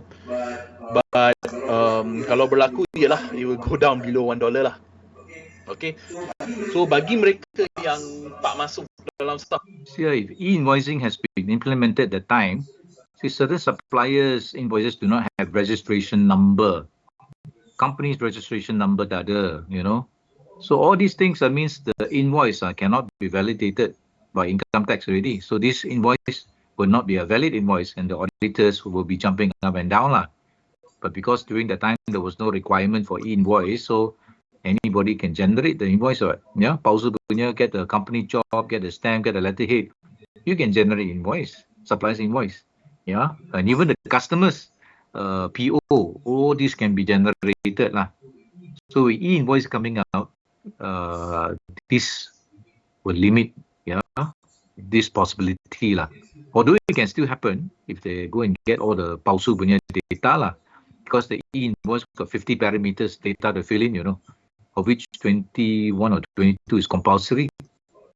So there's a lot of data to verify, So it's not easy to have fake documents, once 1st August when e-invoice come in lah. So it's good lah, one thing, But of course, for accountant hate that because more paperwork to do. ni itu you guys punya risk lah, sebab ada orang akan fikir macam wow, harga dah betul-betul diskaun ni, kalau isu ni di-resolve dan memang sebenarnya ni tak salah ke apa, so ham ni akan naik balik. So akan ada yang akan fikir macam tu, but you have to remember lah, but if you are wrong, dia akan jatuh lagi teruk, dan you tak pasal-pasalnya tak ada dalam api, tiba-tiba dah masuk api pula dalam api. So you kena fikir betul-betul lah. Okay, saya bukan kata tak boleh beli, saya bukan kata tak boleh jual, saya tak kata apa-apa pun. Okay, remember I don't give you any recommendation. Memang itu bukan kerja saya, bukan skop saya, bukan tugas saya, dan luar bidang kuasa saya. As a reminder, saya tak boleh bagi cadangan-cadangan. Okay, what I can give is just an opinion. Okay, pendapat, and always remember that decision is in your hand. Okay, your money, your responsibility. Okay guys, dah nak masuk pukul 8, saya nak kena siap-siap. Okay, hari ini total lockdown dah start 1 Jun. So kalau you guys tak perlu keluar tu, tak payah keluar lah. Okay, kita cuba untuk bersama-sama menurunkan kes COVID ni, because kalau kes COVID ni turun, it will at least impact the economy and at least membantu. So this happened during the COVID period. So maybe COVID period also make it easier for Server Dynamic to go and create all these fake documentation early on lah. I'm not sure. Yeah. So in time of crisis, in times of lockdown, yeah, a lot of things can happen. Yeah, stock market crash or whatever. A lot of this skeleton may surface. Itu jugalah suasana stock market ni. Okay, so stock market minggu ni saya tak tahu macam mana. Maybe it will be bad. Saya tak sure. Tengoklah hari ni buka macam mana. But as always, as an investor, a long-term investor, we stick with the company during bad times and also good times. So during bad times lah, kita cari dalam ramai-ramai ni which are good companies that we can invest in the long run. So apabila good time datang balik, dan kita boleh jual pada harga yang satisfactory lah to our target prices lah. Tergantung pada masing-masing lah, tu pun lain-lain kan. So okay guys, sebelum saya undur diri dulu, seperti biasa, kalau boleh hit lah the notification, tekan button subscribe dulu, and then hit the notification bell supaya you dapat video-video update daripada Rookie Saham Gakuen channel YouTube. Dan saya juga ada YouTube, Facebook page Rookie Saham Gakuen. So this guy is doing a good job by doing free of charge analysis work, for you guys. In America, this is quite common, where professional whistleblower or professional analysts will study into companies, and if they find something unusual, they would report in the media. Okay, why do they do that? They make money by short selling. So what they do is they will short sell the shares of the company that they are studying that have allegedly this kind of creative accounting problem. And then when they release the news and people read the news and then panic, the stock price come down and these people make money. They're short sellers. So they're short sellers. Short sellers are like, they look upon themselves as early warning signals. But sometimes it can be a scam also. They may want to push down the share price to make money by shorting the stocks.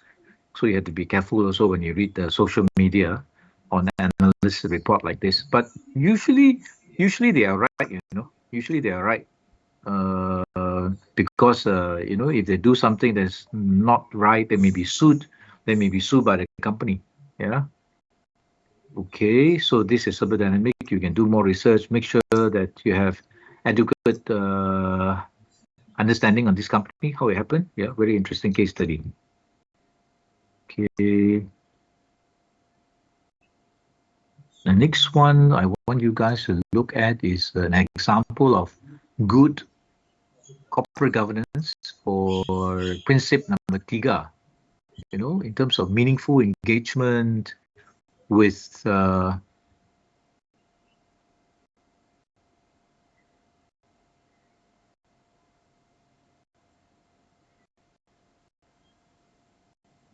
me see if this is the one.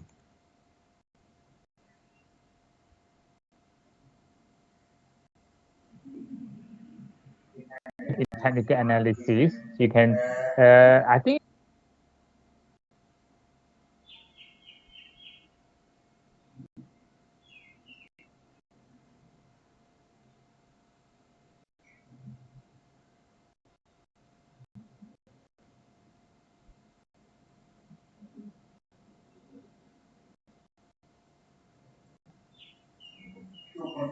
to continue to build our strong partnership post-COVID and weakening demand.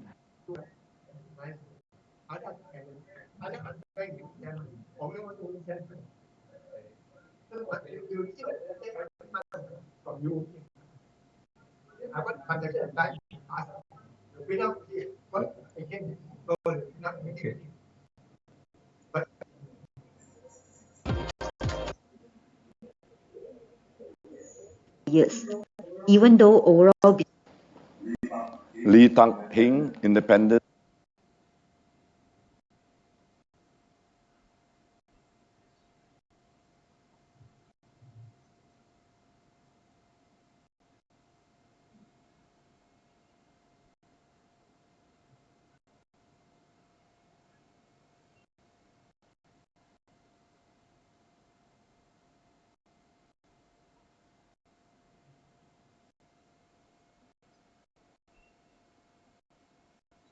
Okay, this is a example of okay, Genting Berhad of MCG Principle 3. You know whether they comply with it or not. Non-executive director.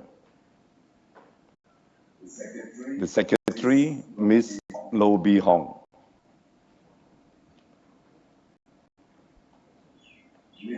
Ms. Wong Yi Fan, Chief Financial Officer. Ms. Goh Li Sian, Executive Vice President, Legal. Mr. Chia Yu Chao, Executive Vice President, Oil and Gas Division. Mr. Jason Yan Fu, Senior Vice President, Power Division. And lastly, Ms. Esther Chan Ting Ting, Senior Vice President, Group Finance of Energy Division. Also present at the broadcast venue are Ms. Olin Ho from PricewaterhouseCoopers PLT. So this is one of the one of the best practices. The auditor should attend the meeting, the AGM, so that they can be questioned by shareholders on issues relating to audit. External auditors of the company. Mr. Moses Ravindran from Deloitte, the independent scrutineer. So this is also another best practice where the votes are counted. He is another external independent auditor, will check the votes to make sure that it's not hanky-panky lah.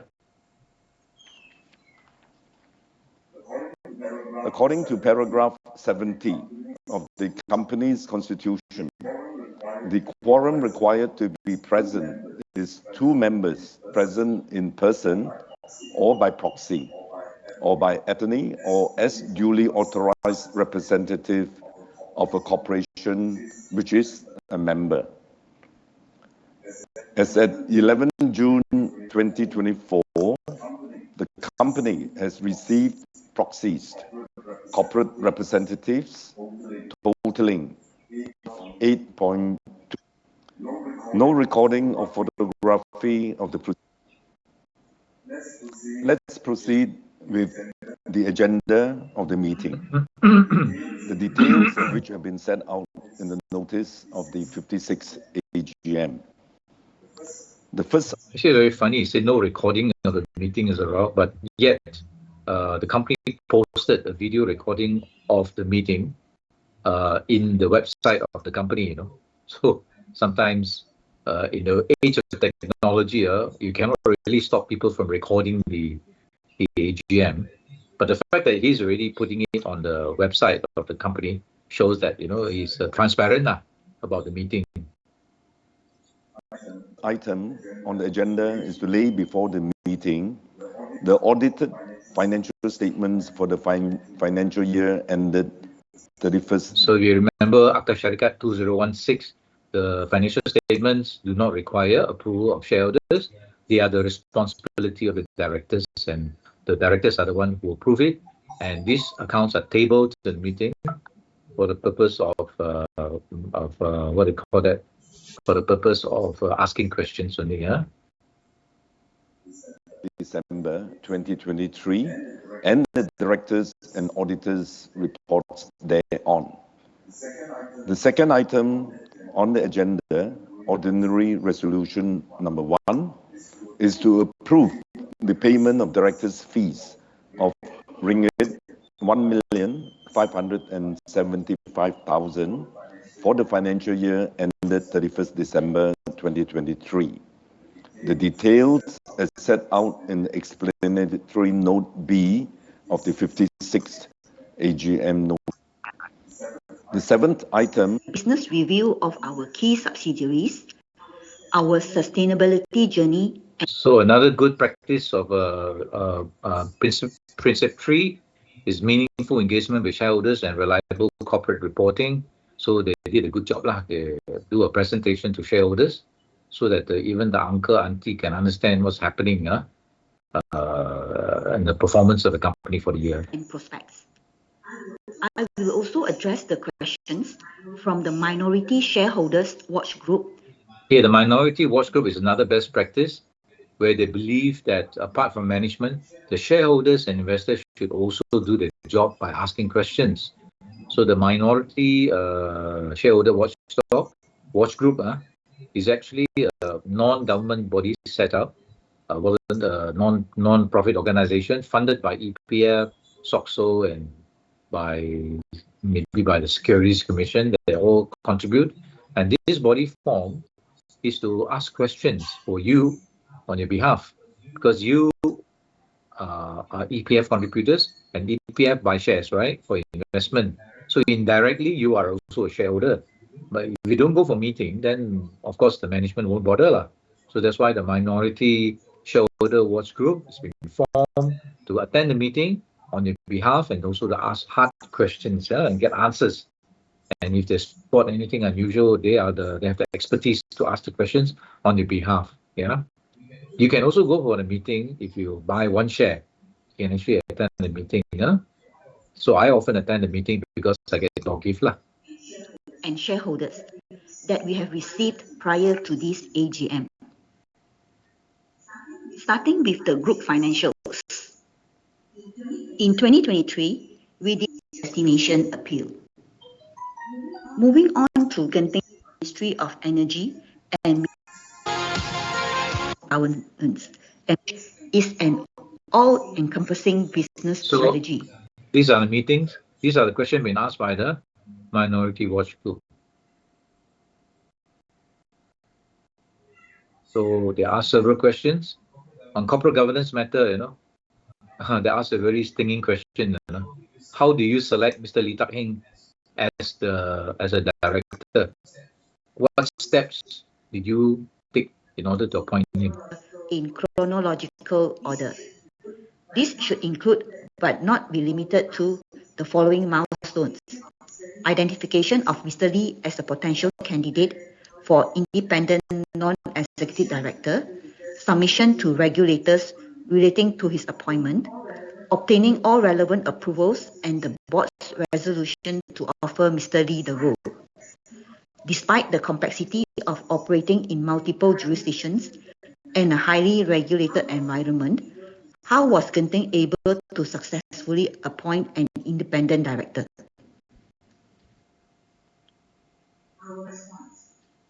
Our response. The licensing process for suitability of directors of the company to meet gaming regulatory requirements differ from jurisdiction to jurisdiction. In several jurisdictions outside Malaysia, where licensing is required, the director is appointed first, followed by his or her submission of applications for licensing. The company has approached Mr. Lee Tak Heng to discuss his potential appointment as a director of the company, given Mr. Lee's vast working experience, exposure to, and familiarity with many of the industries which the company and its subsidiaries are in, as detailed in his profile. Mr. Lee's professional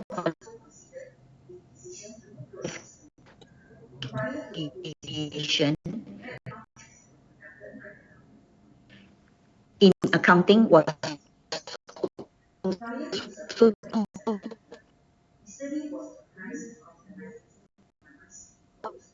considered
Sir, which one that you see don't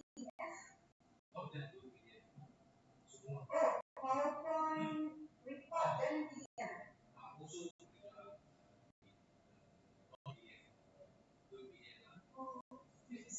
I have submitted my yes, PDF form.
Thank you, sir.